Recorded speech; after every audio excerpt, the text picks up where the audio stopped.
gbọ́ ní ráìsì tẹlifíṣàn. àwa ò gbé ẹ má kàwé ẹ̀ẹ́dẹ́ sí gbọ́. ẹ jẹ́ kí wọ́n tún gbọ́ ní ráìsì tẹlifíṣàn. àwa ò gbé ẹ má kàwé ẹ̀ẹ́dẹ́ sí gbọ́. ẹ jókòó kẹ́ tún sọ ní ráìsì tẹlifíṣàn. àwa ò gbé ẹ má kàwé ẹ̀ẹ́dẹ́ sí gbọ́. ẹ jókòó kẹ́ tún sọ ní ráìsì tẹlifíṣàn. àwa ò gbé ẹ má kàwé ẹ̀ẹ́dẹ́ sí gbọ́. ẹ jókòó kẹ́ tún sọ ní ráìsì tẹlifíṣàn. àwa ò gbé ẹ má kàwé ẹ̀ẹ́dẹ́ sí gbọ́. alábòsí jàǹbá tẹ́lù ṣe ló pọ̀. àwa ò gbé ẹ má kàwé ẹ̀ẹ́dẹ́ sí gbọ́. ẹ jókòó kẹ́ tún sọ ní ráìsì tẹlifíṣàn. àwa ò gbé ẹ má kàwé ẹ̀ẹ́dẹ́ sí gbọ́. alábòsí jàǹbá tẹ́lù ṣe ló pọ̀. àwa ò gbé ẹ má kàwé ẹ̀ẹ́dẹ́ sí gbọ́. ṣe ráìsì tó máa ń jẹ àbí oní aláìsí ni bí òkè ráìsì tó máa ń jẹ ni wọ́n á gé tó ń jẹ ni a nídìí ráìsì o akọ̀ ń bí o. ṣé àìkàwé náà lélẹ́yìn àbí ó kàn rò wípé kò já mọ́ nǹkan kan ó lè dán lóhùn ó lè fi ṣàwàdà ó lè fi sí yẹ̀yẹ́ ó dáa o. mo kí n káàbọ̀ sínú ìpàdé tòní ìpàdé ọlọ́mọlé ọlọ́mọlú ọlọ́mọ orílẹ̀-èdè níbi tọmọdé ti mọ ọ̀wẹ̀ta tí ń bá gbà jẹun lọ́dọ̀ àwọn tí wọ́n ti ní scam ní education rí o ẹ̀ rí wípé ìdáhùn rẹ̀ náà ó jọmọ́ wípé kò bá ọgbọ́n dé nítorí ibi tí a fojú sí fún ọgbọ́n ẹ̀gọ́ la bá ń bẹ̀ mo sì mọ̀ wípé yóò ní àtúbọ̀tán o kò sì ní jẹ́ àtúbọ̀tán rẹ̀ nítorí pé ọ̀pọ̀lọpọ̀ àwọn tí wọ́n ń fojú yìí wo irú arákùnrin nítorí wípé ó jẹ́ àáfà ọlọ́run olóṣùká ọ̀pọ̀lọpọ̀ wọn ó ti mọ bí ọ̀pọ̀lọpọ̀ wọn ṣe ń ronú báyìí báwọn olórí yìí náà ṣe ń ronú nìyẹn o. irú ìṣẹ̀lẹ̀ báyìí ni mo ń tú àṣírí wọn síta ló máa ń járí wọn tán sí finish tá a fi mọ́ mọ̀ wípé ibi tí ọpọlọ wọn mọ rèé ẹ wà á rí yóò jòjá lójú lọ́jọ́ iwájú nítorí pé opportunity ó wà á tí ó ní í ṣe pẹ̀lú education ṣùgbọ́n nítorí tó ti sọ́ọ̀lẹ̀ yìí náà fi jára wọ̀ rẹ̀. ó dá àwọn ẹmọ́jà afọ́pápọ̀ lọ́pọ̀lọpọ̀ ẹmọ́jà apẹ́ lórí mímí ẹja wa transfer sí ọ̀dọ̀ àpábí àṣírí kan tú Rufai Oseni Arise TV ló sì tú lórí ẹ̀rọ agbágbé rẹ̀ lórí X níbi tó ti sọ wípé àpábí Middle East crisis has derailed Nigerians $5 billion loan planned from UAE ló jẹ́ ká wá mọ̀ wípé àṣé lóònù táàrí olódòdẹ tí wọ́n lọ ya gbèsè tán lọ ya tán sọ wípé ṣé leprosy ni kíní ti dán lóhùn o Peter Obi ó ní leprosy ni ó ló kọjá leprosy ó ní jẹjẹrẹ ni ó ní kò dá bó ṣe ń yáwó kiri kí náà ń yáwó fún ó ní tán yáwó fún ó ní àwọn elite nìkan àwọn olówó Nàìjíríà ní gbé àwọn náà sì ń ké láò ó ní ṣùgbọ́n àwọn mẹ̀kúnnù ó ní ìnira ti pọ̀ jù ó náà ló wá dífá àṣírí tí Rufai tú òun ló jẹ́ àmọ̀ wípé $516 million náà sẹ́ẹ̀ lọ yá ní Dutch Bank ó nítorí pé wọ́n rí $5 billion yá ní UAE ẹ̀sìn mọ̀ pé lẹ́nu àná yìí ní UAE tí wọ́n kéde wípé àwọn ti kó nínú ẹgbẹ́ OPEC.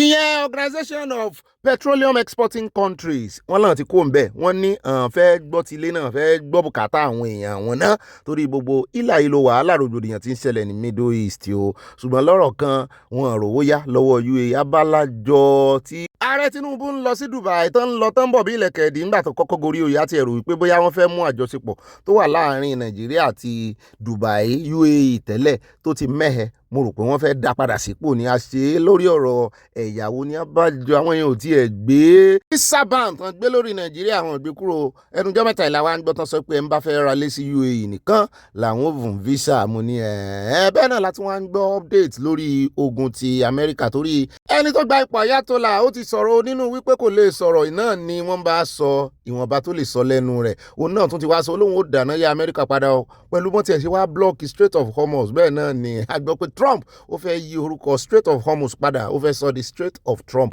bá gbogbo ẹ̀nú àkójọpọ̀ òròyìn ṣùgbọ́n ẹjẹ́ sáré fún yín lélẹ́yìí níbi tí Trump tó ti ń láàlì ẹni tó jẹ́ chancellor wọn ní Germany wípé ìwọ ojú afẹ́ ìbò àwàǹjà ẹ̀dá sí owó alánú pàgà ó wá sọ wípé àwọn rèé waste energy àwọn rèé láàgùn dànù ní Iran ní pé gbogbo ìjà tán rèé jà ní Iran pé kò kojú òṣùwọ̀n pé wọ́n kàn halẹ̀ lásán ni pé ajá núùwé ní Amẹ́ríkà ó dá padà fún un ó ní gbogbo àwọn ọmọ ológun tán kó lọ sí Germany náà máa dá padà mo ní ìràwọ̀ Germany fẹ́ wọ ọkùn Germany ò lágbára bíi tàtijọ́ mọ́ lórí ọ̀rọ̀ military ni o so tí Amẹ́ríkà bá tún wá withdraw gbogbo àwọn ọmọ ológun àwọn náà sì wọ́n ní bẹ́ẹ̀sì gan Amẹ́ríkà ní bẹ́ẹ̀sì ń bẹ a jẹ́ pé wàhálà sọnù o kí Russia wá mọ̀ ṣe yànga lé Germany lórí ló tún kan ó dẹ̀ jẹ́ kó ń bẹ àròjọ mùsùlùkùn àṣírí tán tún fún àníyàn wọn nítorí ẹ̀nà ṣèrè ìyàwó ní Dutch Bank.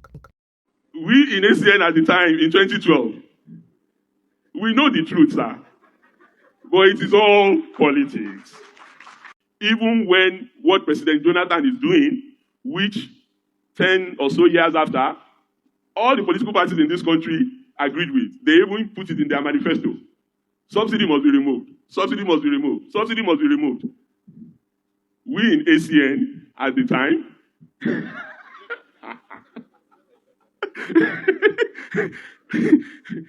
we in ACN at the time in 2012, we know the truth, sir. But it is all politics. ẹnì àti gbọ́n tí Fáyẹmí sọ it is all politics. Kò sí tí àwọn oní politics yìí ò lè sọ, kò sí tán lè dà, kò sí tán lè fi gba ìjọba lọ́wọ́ ẹni tán bá fẹ́ gba ìjọba lọ́wọ́ rẹ̀. Ẹ wá wò wọ́n tó àṣírí ara wọn báyìí ṣùgbọ́n wọ́n ti bà nǹkan jẹ́, ọ̀nà ti jìn. Jẹ́ kó ń bẹ́ẹ̀ jẹ́ wá sáré padà sí ọ̀dọ̀ ọlọ́pàá tó pa ọmọ ọlọ́mọ lánàá. Ẹ jẹ́ àdọ́dọ̀ mọ̀mọ́ rẹ̀ kàgbọ́n tí mọ̀mọ́ rẹ̀ ń sọ. Àṣé àbúrò rẹ̀ náà àṣàwọn ọlọ́pàá ló pa á. If I wait, there's also for so. Big if they got the block together. No, that's not this one. The other one, the first kid, that's not this one with the kid. That's so. Why they do police? Why they do police? You don't want to put you for radio yesterday. Yeah, why did the people? Why the people they tell they say? Now somebody. Then I make it. The person they go follow me.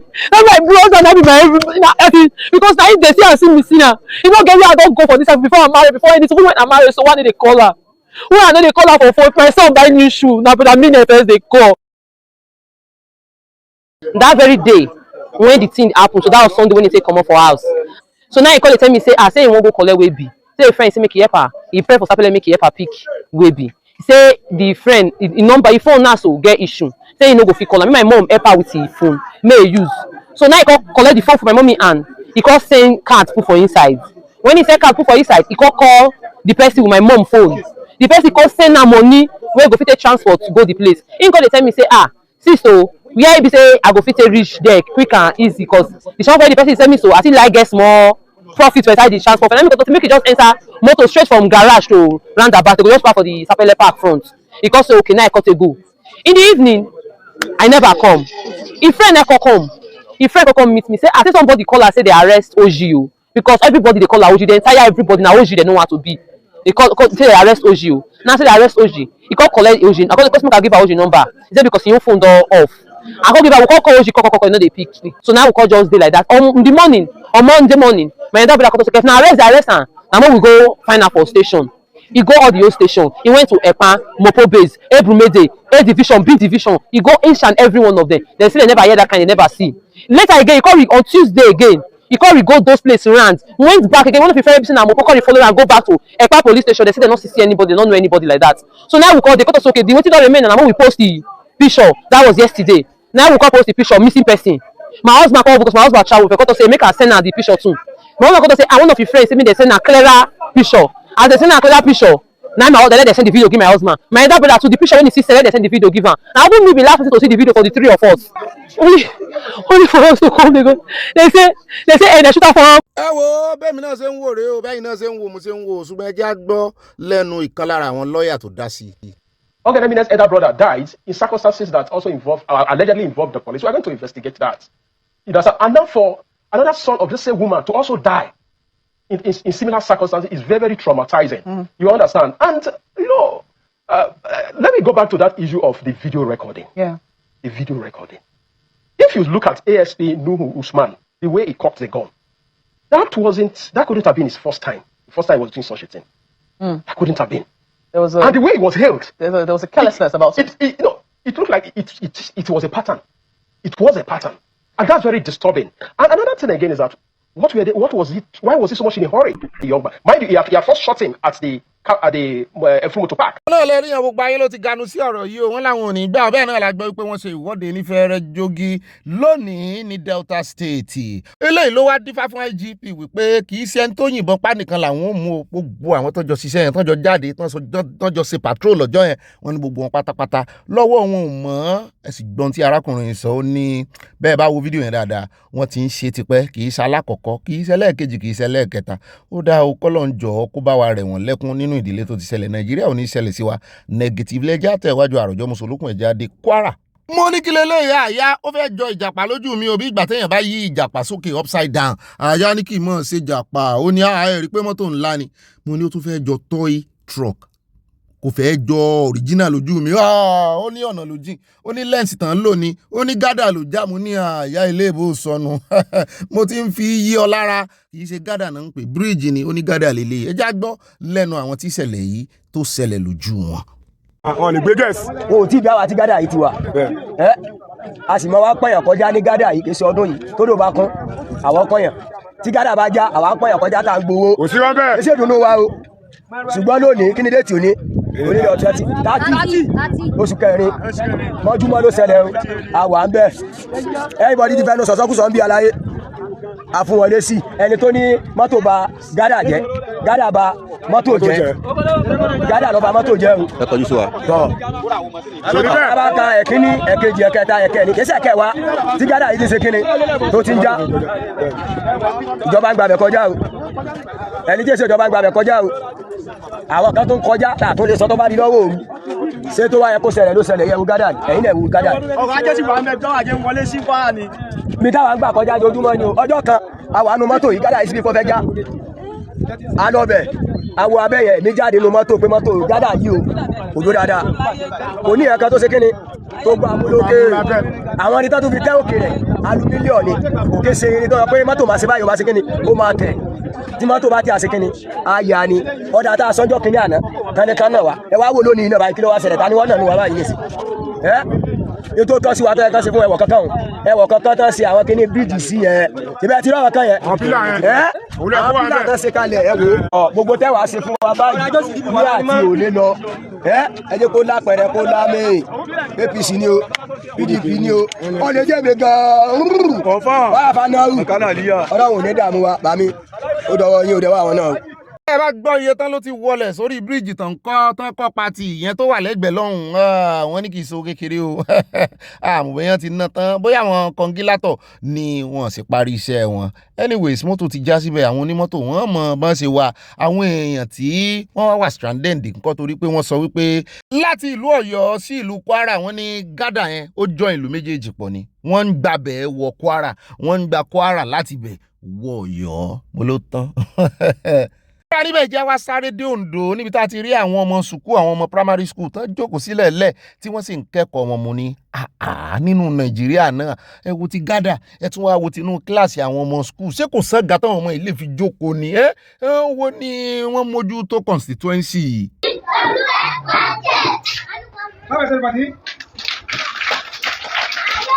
àwọn ọmọ ọlọ́mọ wọn kúkú dá nǹkan kan mọ̀ wọ́n tún ń pàtẹ́wọ́ inú wọn ń dùn lórí failure àwọn olórí wọn tó já wọn kulẹ̀ failure rí kì í sì sáwọn ọmọ ló fẹ́ẹ̀lì abẹ́ẹ̀wá rí ó dá bóyá ara tí Lágbàjì tó rí rèé o tó ṣe ní káwọn ọmọ wọn rí skul mọ ilé ike oníkan mọ wá wọn ìjókòó lẹ́ẹ̀lẹ́ ilé ike wà bí ó dẹ̀ já kó ń bẹ́ẹ̀ já sáré gbọ́rọ̀ lẹ́nu ìkan nínú àwọn ọmọ iléeṣẹ́ ológun bó ti jẹ́ wípé wọ́n ti rọ́stíkẹ́ẹ̀tì ẹ̀ kúrò iléeṣẹ́ ológun èmi ò mọ tó ṣe ṣùgbọ́n ó wá ké gbàjarì wípé lára ìjà ẹ̀tọ́ òun ló ń jà padà sí iléeṣẹ́ ológun ìkànnà àwọn ọ́fíìsì wọn ló ń lọ tí wọ́n ti fẹ́ mọ́ rough handle òun pé kò mú fóònù ọwọ́ òun àwọn ìgbọ́dọ̀ ya kinní kankan ló wá ń jẹ́ káwọn ọmọ Nàìjíríà mọ̀ wípé bí nǹkan kan bá ṣe ẹ̀mí òun ẹ tètè wá wọn kan o ẹ bá ń gbé òkè ẹja gbọ́rọ̀ lẹ́nu ó fẹ́ràn ara rẹ̀ sọ. I should give them my phone. So if I don't know, maybe they have staged any vehicle to carry me. By the time I did not get home successfully, please people should ask Nigerian Army if anything happened to me. If people find me dead, please hold Nigerian Army responsible. In case you find me dead, I'm Martin and in case you find hold Nigerian Army responsible. Because as at now, I don't know anywhere here. You can look at how this place is. By the time I leave here, now I don't know that they have staged anything for me here. ọ̀gá nǹkan ò ní sẹ́mi rẹ̀ ó délé láyọ̀ àtàlàfẹ́ ìkan nínú àwọn ọmọ iléeṣẹ́ ológun nìyẹn o ó dẹ̀ já kó ń bẹ̀ já ṣe ìrántí ẹni ire tó lọ ìkan nínú àwọn ọmọ ológun tó jẹ́ ọmọ Yorùbá ẹ rántí Tolúlọpẹ́ Àròtìlé. Tell him. Yes, me, my baby. Yeah. ìkan lára àwọn akíkanjú ọmọ iléeṣẹ́ ológun ojú òfurufú ní bó ti jẹ́ wípé wọ́n ní kòkòrò kò jẹ́ ká gbádùn obì tó gbó wọn jẹ́ àgbádùn Tolúlọpẹ́ torí wọ́n ní ó wà lára àwọn tí ó jẹ́ pioneer Air Force officer lóbìnrin tí wọ́n kọ́kọ́ wa ọkọ̀ ojú òfurufú ìyẹn ọkọ̀ ojú òfurufú ológun ni o tí wọ́n rè fi dáná yá àwọn Boko Haram wọ́n ní ó lọ láìmọye ìgbà kó tó di wípé ó filẹ̀ bóra bí aṣọ ikú rẹ̀ náà dọ̀la kò kúkú yé wa ó dẹ̀ jẹ́ kó ń bẹ́ẹ̀ kọ́ lọ́njọ́ kó bá tẹ sáfẹ́fẹ́ rere ẹja wá fún yín lọ́pdẹ̀tì lórí ti arábìnrin tí ó gbé ìwé ọmọ primary school síta ìkànnú àwọn ọmọ rẹ̀ tó ń lọ school tó ní òun rí story kan bẹ̀ tí ò fani morals tó jẹ́ kó ń ké gbàjarì kó ń ṣe review ẹ̀ ẹni tó wá kọ̀wé náà ti wá sọ̀rọ̀ bàbá ẹ̀ náà lẹ̀ ń wò yìí àwọn ni ọ̀tọ̀ wọn ni kí ló dé tí gbogbo ayé tán tàbùkù lùwé àwọn láì tí ẹ̀ béèrè kí ló ṣẹlẹ̀ lọ́wọ́ àwọn. Everybody is just listening to the lies that the lady is telling the world, and I am here. Nobody is asking me anything. It's a funny society. Nigeria is a funny society. Yes, sir. So we want to know who you are. Yes, I'm Mr. Yengbe, the author of the book. The lady has been parading with my picture on it. So, in fact, in a situation like that, you don't really have anything to say. Sir. Even I did not even want to talk at all, because the people don't even want to hear my own side of the story. They allow sympathy to blind them. I just wonder how gullible we are in this country. Well,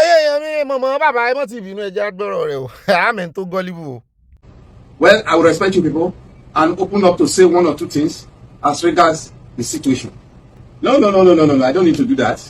I'm not a social media man. Social media is not my arena. After all, the lady invited me to social media to come and clear some things to her. I did not even answer because she did not buy the book on social media. My number is on the book. My address is on the book. My email is on the book. She couldn't get to me through any of those means. The next thing was to go to social media and she discredit the book, discredit me before, now inviting me that I should come to social media to come and explain. Are you against anyone review your book on public domain? No. Anybody that wants to succeed, anybody that wants to move forward, should be happy when he is corrected. You understand me? Whether you are corrected in secret, in public, correction is correction. But I have some videos. I'm not on social media, but some people that know me that saw this, they sent some videos to me. If I play some of it for you now, you will discover that the girl was not doing correction. Telling the government that you should ban the book. And this is a book that has been in circulation for years. So, why will I not be talking? Why will I not be talking? It's not a criminal book. It's not a criminal book. As I'm seated here, I will still tell you that there is nothing wrong with what I wrote. If anybody is not satisfied with what I wrote, it's a matter of differences in opinion. That I've written something is not in line with your own opinion does not make it wrong. It does not make it wrong. The story is about an old man who had a dog, and the old man was leaving home, put a piece of meat by the fireplace, and asked the dog to watch. But the dog slept off. Then a thief came by and went away with the meat. When the old man came back, he was furious. But unfortunately, the old man did not punish the dog that day. It was the second day, when the dog was sleeping again, that the old man put a piece of iron on inside fire, and then when it was red hot, he now incited it into the nose of the dog. The pain made the dog mad, and the dog ran away from home. If you look at the West in that passage, if you look at the West there. No, let's go and to tonu tí bàbá ń ṣe ìranu ní lọ́dọ̀ tèmi ṣùgbọ́n ọmọ Nàìjíríà ti fújẹ wọ́n lé òun gan sì máa run away from home. Nítorí wípé kí ló fẹ́ debate, kí ló fẹ́ mú jáde nínú story burúkú yìí. Wọ́n ní kó fi ara rẹ̀ sínú ara ọmọ kékeré, wọ́n ní kó ọgbọ́n tó fi ń ṣagídí ní ìsìn, tó fi ń ṣàríyànjiyàn, ọgbọ́n àgbàlagbà wípé ó yẹ kó jẹ́ àgbàlagbà, kó fi ara rẹ̀ kó wá sọ story yẹn lóyìnbó. Wọ́n ní kó tiẹ̀ wá sọ story yẹn nílùú òyìnbó bí ó bá ní ṣẹ̀wọ̀n rẹ̀ lóhun ọmọ yẹn ó ti gbé lọ sí police station lọ́mọ yẹn tí ò bá ní ṣe mo fi ọlọ́tí tó bí alukuran mo fi búra tó bá kó tí ẹ lè kọrú ẹ̀ ń bí débi pé yóò jáde. That is sheer wickedness. Ẹranko wọ́n tí ó ṣe é rí kì í sáwọn olórí nìkan náà ní ẹ̀mí ẹni tí ò bá ti ná ní ẹ̀mí ẹranko pàápàá jùlọ nǹkan ọ̀sìn tó ṣe báyẹn ṣe nǹkan ọ̀sìn tó ń sìn ọmọ ní bí lọ́dọ̀ àwọn òyìnbó wá kọ story wípé wọ́n fi kinní sínú iná wọ́n wá rí bọ imú ìṣáná lásán tán sásán lè rí bọnú imú tiẹ̀ bẹ́ẹ̀ bá mọ̀ wípé ọ̀dájú làwọn èèyàn o ọ̀dájú tó wà lára ẹ̀ náà ló fi kọrú story jáde. Kò tún wá ṣe kinní Nàìjíríà mọ̀ ṣe kinní gan o. It's a pity. Ọ̀rẹ́ jẹ́ kó ń bẹ́ o bí society Nàìjíríà ṣe rí ni ẹjẹ́ wá sáré padà sí ọ̀dọ̀ fọ́nrán kan tá a fi hàn yín jẹta ọlọ́kadà tó bẹ̀rẹ̀ sí lo àwọn ọlọ́pàá yellow fever ẹjẹ́ sáré fi hàn yín ọwọ́ ti bà. Mi ò lè fẹ́ gbé mi pẹ̀lú báìkì olóòlẹ̀ ti rí yan ilẹ̀ Yorùbá ló ti dáràn ó bá sá lọ sí Edo State náà ti mú lẹ́yìn ọjọ́ mẹ́rin. tẹ́ ẹ bá ń gbọ́ ifá inú fùfù mi ò rán níṣẹ́ wọn dá fáyẹn fún wọn dá fún ní station. The suspect who fled the scene and escaped to Edo State in an attempt to evade arrest was successfully tracked and apprehended yesterday, 27 April 2026.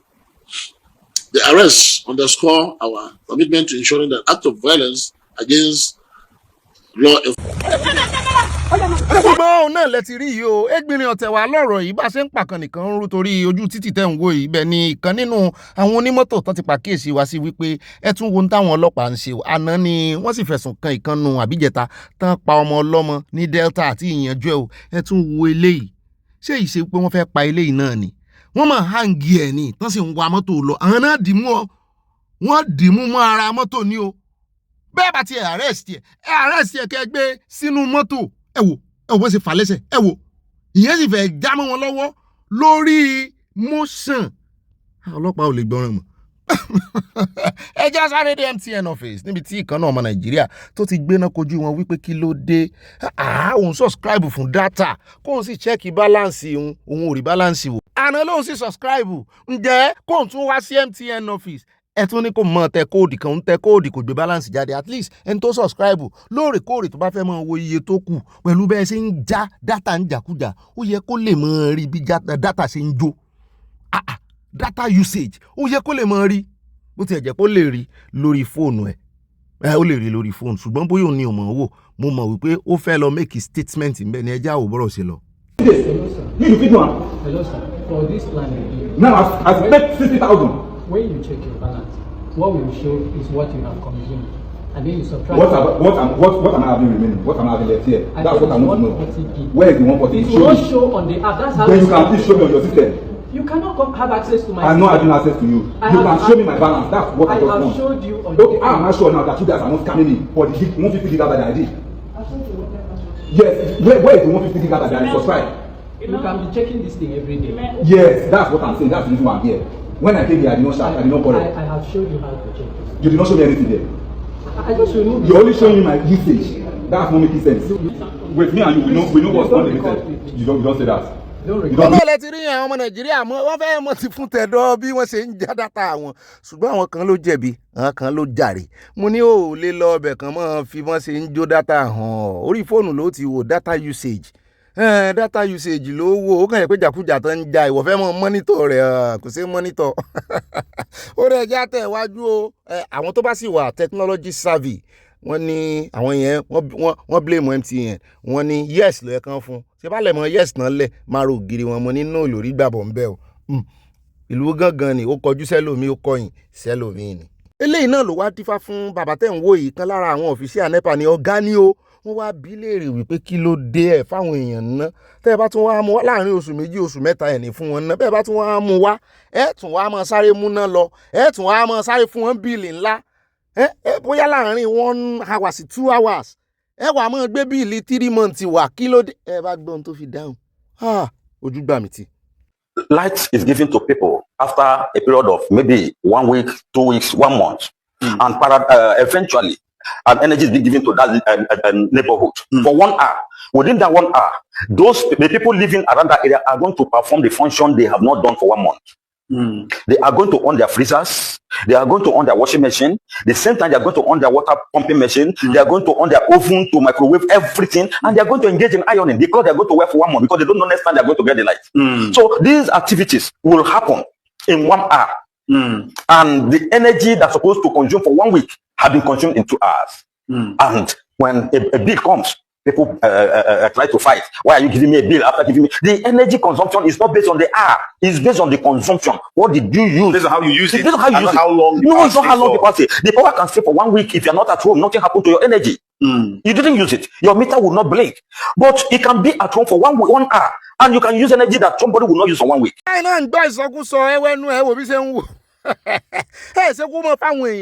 For the whole day. For the whole month now. Kẹ́sì mọ́ charge wọn accordingly. Ó mà ṣe o àwọn èèyàn ọpọlọ àwọn olórí ìṣèwà dorí kodò báyìí. ó ní ẹjẹ́ àtúngbọ́ lẹ́nu mí nù wọn ẹjẹ́ dé airport a mú fídíò kan wá fún yín lẹ́nu jẹta sí àná nípa bí wọ́n ṣe gbé owó lórí park tí àwọn èèyàn páàkì sí tán ní wọ́n yan àwọn jẹ àwọn èèyàn complain báyìí kan lára àwọn aláṣẹ airport ó ti wá dáhùn sí ọ̀rọ̀ yìí ó nídìí tán ṣe gbówó lè rèé ẹjẹ́ àgbọ́ lẹ́nu ẹ̀ bóyá ó tún make sense lọ́dọ̀ tiẹ̀ náà o. And over time, what we have discovered is a misuse of the facility. The facility was designed for short stay parking, come, drop off, pick up and leave, not long-term parking.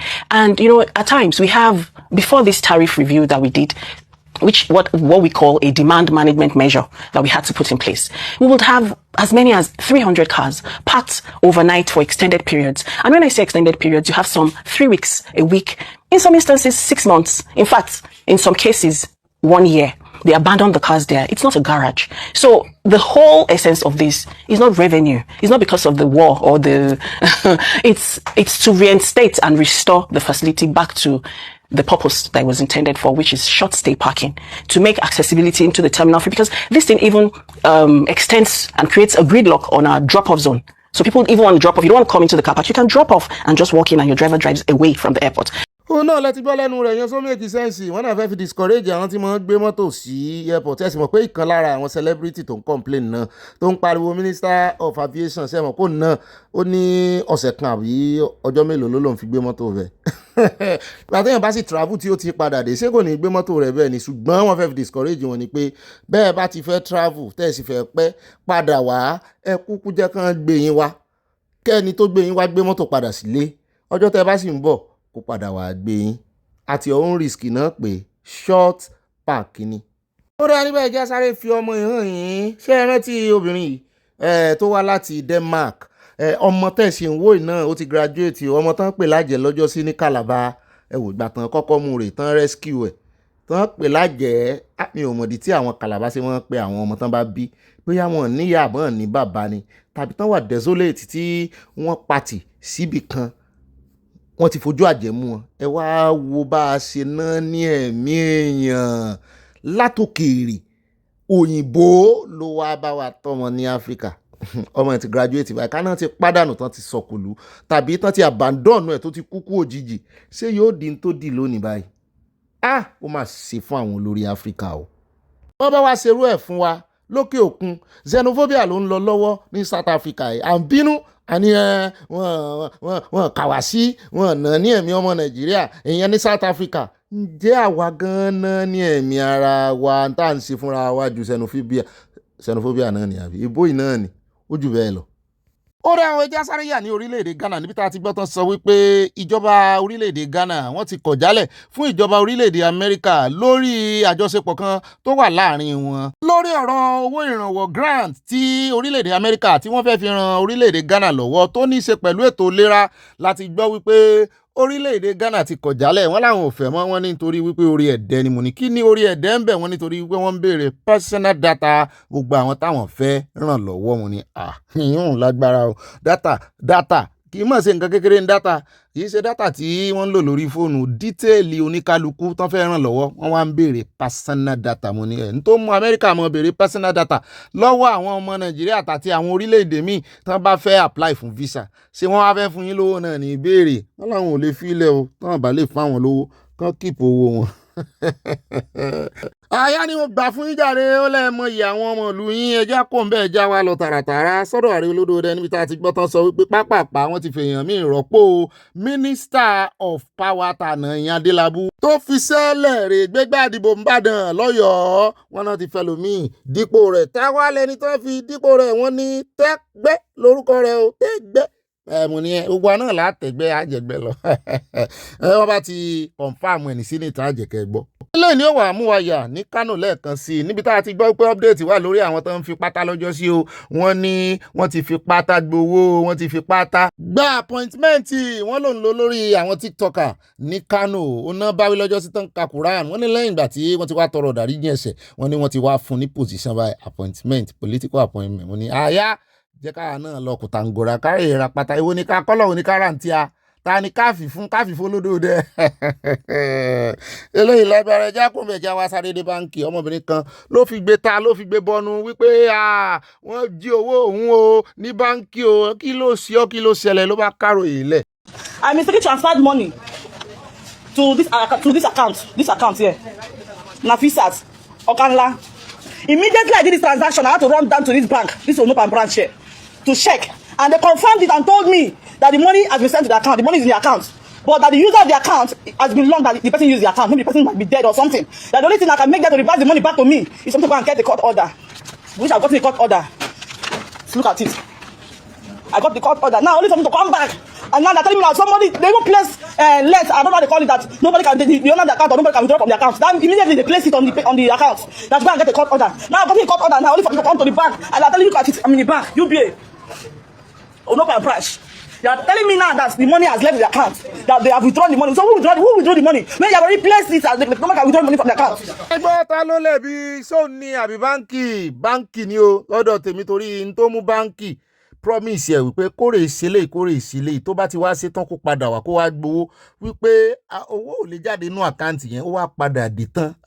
Ṣe rí àwọn ará báńkì gan-an àìmọye owó tó jẹ́ wípé àjẹlánu tán ní gbàdúrà kí ẹni tó lówó gan-an kó yè tàbí kó padà wá. Ó dáa o wọ́n sì wà ń bẹ̀ là kó ń bẹ́ o. Àyà ní àwọn náà ṣe mistake o àwọn báńkì ni o nítorí wípé ká ní wọn promise ẹ̀ kó padà wá ni wọ́n á kàn tí sí ẹni tó lówó wípé àwọn kọ́ ló ní problem ẹni tó lówó ti yọ owó yẹn the best thing tán lè ṣe ni wípé anytime tó bá ti wọnú àkáǹtì ẹni tó gba owó yẹn next time wọ́n lè gbìyànjú wọ́n sì lè yọ wọ́n á kàn hold ẹni wọ́n á wá invite ẹni tó lówó kì í mọ̀ ṣe nǹkan kékeré láti yọ owó lọ torí pé o ní àkáǹtì pẹ̀lú wọn kò mọ̀ fún wọn ní audacity láti ṣe nǹkan kan lórí àkáǹtì rẹ̀ anyhow. Ó dá àwọn ilé láfi káde Abala Lerefe ńlẹ̀ bá ń dá sí o nítorí mò ń béèrè question ní arábìnrin ló fi fọ́nrán ìsórí agbágbé ó ní ex òun ni bọ̀bọ́ yìí ó ló wá ń ṣe wedding ó wá invite òun sì lọ pé kò sí jáàmù wọn ti parí ìjà àtúnwárí níbi tíyẹn náà tó ti ń kiss ẹ̀ ní forehead ẹ mọ̀ wò mo ní ṣé ìyàwó rẹ̀ ò ní bínú. So this morning I just went to the filling station and I tried to buy fuel. Turns out from 1,225 it's now about 1,335. The price went up in the space of 1 day. The question I'd like to ask this government is, with all the subsidy being pulled out, what have you done to cushion the effect of the people? What have you done to stop them from facing head-on those challenges that the economy is bringing to them because of the war? Yes, aviation fuel. Yeah, some reprieve on that. But petrol?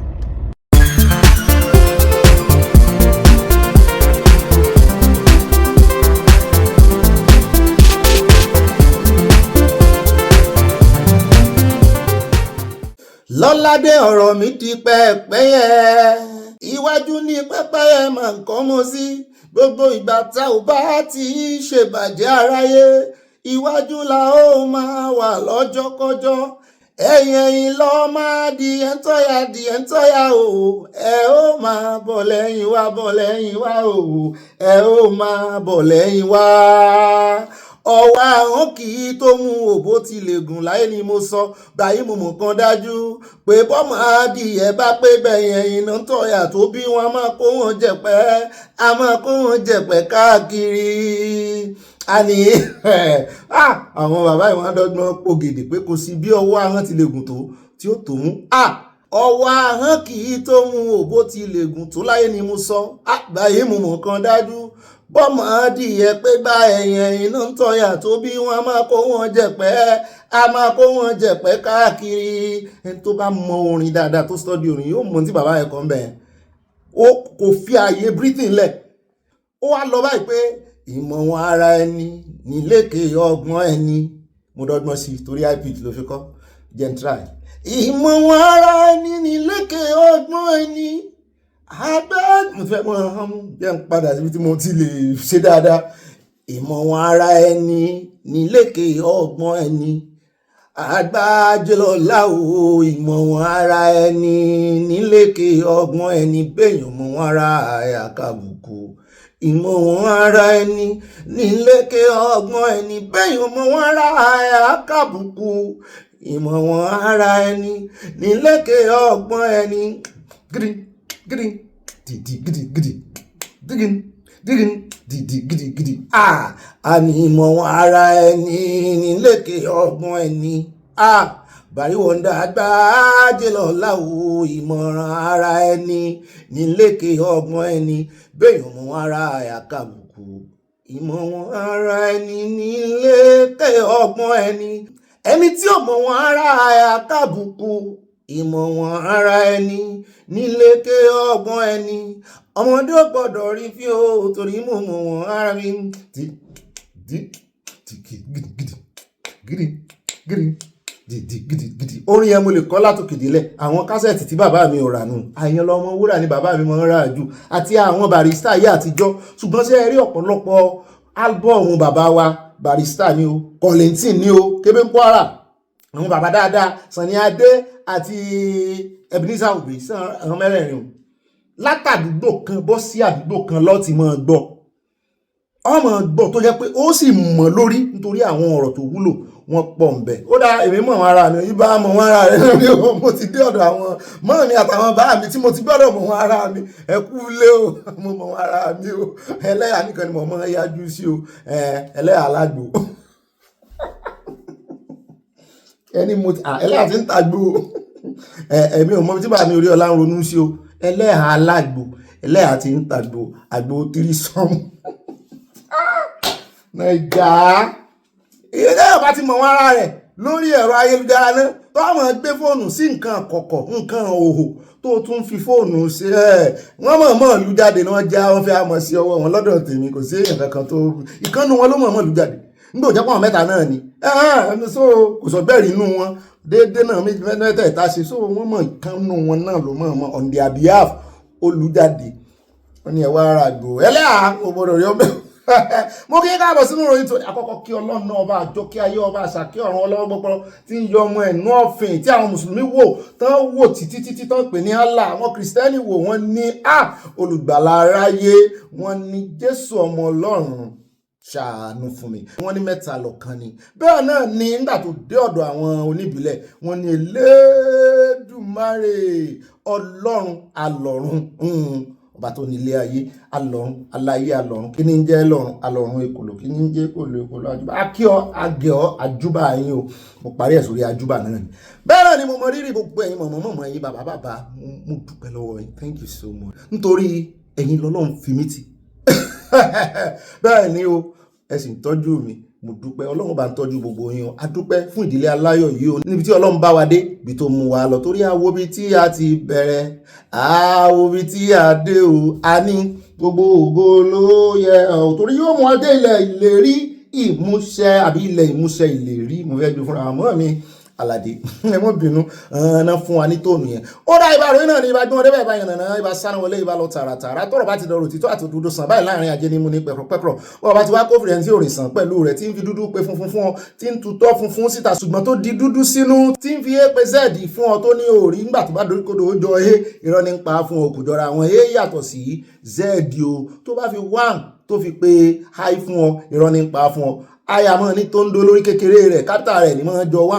ṣùgbọ́n yàtọ̀ sí wọn aládé orí igi ẹyẹ igbó ẹlẹ́sẹ̀ bàràtà ńlá wà mọ́ ní adébáyé tí wọ́n slanti mi ò mọ̀rọ̀ àdítẹ̀yìn bá mi orí ọlọ́run ìṣòro iṣu mi ó dá o èmi náà ń pè ní ibà àlẹ́jẹ́lì bá rìpọ́tẹ́lì gbogbo tẹ́ bá wá gbọ́ lórí ìkànnì kí ni o àlẹ́jẹ́lì àrìpọ́tẹ́lì náà èmi náà ní ọkọ ẹlẹ́hà alágbó wá ràgbó ọmọ ẹ bá rí gbogbo àwọn àgbo tí Valentina àti Valentine mu ò ní agbára ẹ bá fòtélé ẹ bá ń fọ balẹ̀ torí kò sáàyè wọ́n rìn gẹ́nìgẹ́nì gbogbo ibi tẹ́ ẹ bá lè kìmìdé náà ibẹ̀ náà ni wọ́n jorúkọ dé lọ́lá ọlọ́run lọ́lá àwọn tó nílẹ̀ ibà kéde fún Yorùbá nation fóòdù ànẹ́sàn káàbàtà n ò fẹ́ gba táìmù yẹn nìyẹn káàbọ̀ ìbálẹ̀ aláyọ̀ yín náà rí o ibà inú mi dùn ibà fayọ̀ pọ̀ tiẹ̀ ibà ròyìn ní gbogbo ilẹ̀ odò àkáàfàtà ọlọ́run lójú orí bẹ́ẹ̀ o kì í ṣàwà náà o kódà alákọ̀ọ́kọ́ náà ibà no sàríà in Yorùbá land àyà ló ní fi sí alákọ̀ọ́kọ́ ní ìròyìn tó ní Sowore mọ̀ ní o lódòdẹ gbé lọ́wọ́ Sowore báyìí o tẹ́ bá rí gbogbo ohun tí Sowore tún sọ lẹ́nu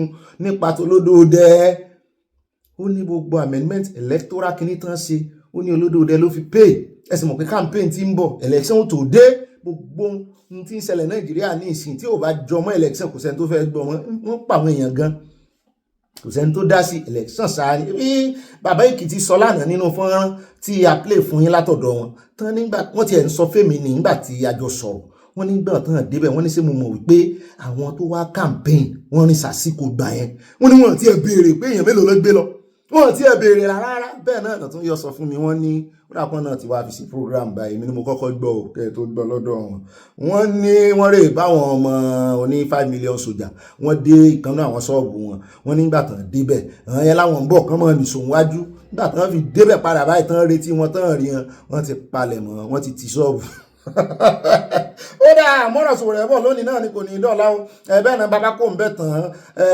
bàbá Olódòdẹ ló sọ̀rọ̀ lánàá wípé kò sẹ́ni tó lè dẹ́rù bá àwọn gbogbo àwọn ọ̀tá wọn pé wọ́n fẹ́ fi insecurity wọ́n fẹ́ fi lé àwọn kúrò lórí oyè pé ọwọ́ wọn ló wà ń bẹ ejò wọn lọ́wọ́ nú tí Àtìkù gbọ́rọ̀ ìbáyìí ó dá padà fún Olódòdẹ ni mọ́ balẹ̀ ó ní ẹ̀jẹ̀ àwọn aláìsí òrùn sí ọ ó ní ò nífẹ̀ẹ́ ọmọ Nàìjíríà ó ní wọ́n ń ta ẹ̀jẹ̀ wọn lẹ̀ jẹ́ ń kó tiẹ̀ bó ṣe sọ gangan Àtìkù ní ẹ̀jẹ̀ àwọn aláìṣẹ̀ àwọn ọmọ Nàìjíríà ó ní we judge you mo ní gbogbo yín pátápátá ìgbàdúrà fúnra yín ní gbogbo yín pátápátá ọwọ́ yín ò máa ń bọ̀ ń bẹ́ o nítorí ọ̀rọ̀ tí Ààrẹ Olódòdẹ sọ ló sì dáhùn bẹ́ẹ̀ bàbá ti wá kó ń bẹ́ tán á wà padà sí ilé ẹjọ́ lórí ọ̀rọ̀ ADC àwọn tí ADC náà ti sọ̀rọ̀ báyìí o gbogbo àwọn tó sọ̀rọ̀ lánàá àwọn tí ọ̀tá wọn ni àwọn gangan ti wá sọ̀rọ̀ báyìí wípé gbogbo tó ń ṣẹlẹ̀ yẹ ó ń sọmọ lóòkú bẹ́ẹ̀ ni ìkànnù àwọn chieftain wọn là ń gbé bọ̀ wọ́n wá ń bí léèrè wípé à ń gbọ́ tí àwọn akẹgbẹ́ yín sọ wípé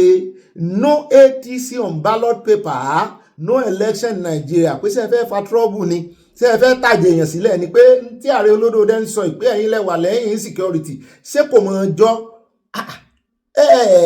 dúkùkù lájà mọ́ Olódòdẹ nígbà tó ń pa ọmọ Nàìjíríà wípé if they páyẹ ní ọmọ Nàìjíríà again kò ní sí election o sọ yẹn o ṣùgbọ́n tó wá dorí akáyín nísìn ẹran wá dégun àbísú ló dégun mo ti gbàgbé òwe yẹn ẹ bá ń lò bẹ́ẹ̀ pé ẹ wá ń pariwo nítorí campaign torí election lẹ́wà ní ẹ̀bà nǹkan jẹ́ ìtumọ̀ tẹ́ ń sọ nìyẹn wọ́n wá bí pé kó túmọ̀ ẹ̀ kó define ó lóun ó sọ òun ó tún sọ nǹkan mìíràn tán bí o mo ní mọ̀ wọ̀rí àgbọ̀ láì bàbá dénú àkójọpọ̀ ọ̀rọ̀ ibẹ̀ náà látún ti wá ń gbọ́ tán sọ wípé ẹni tó jẹ́ Anthony General lọ́wọ́lọ́wọ́ bàbá Fagbems allegedly wọ́n náà sọ wípé court wọ́n náà sọ fún ilé ẹjọ́ ṣe mọ̀ pé gbogbo ẹjọ́ government náà máa ń wà níbẹ̀ bẹ́ẹ̀ náà sì ni gbogbo ohun tó bá ní í ṣe pẹ̀lú ẹjọ́ kò ní ìdí pé kó jẹ́ government nìkan tó ní í ṣe pẹ̀lú ẹjọ́ nínú Nàìjíríà bàbá Fagbems lẹ́tọ̀ àti fẹnu sí wọ́n náà wá rọra kàn fẹnu díẹ̀ sí wípé kí ilé ẹjọ́ kó di rẹ́gísítà ADC accord àti àwọn other 3 parties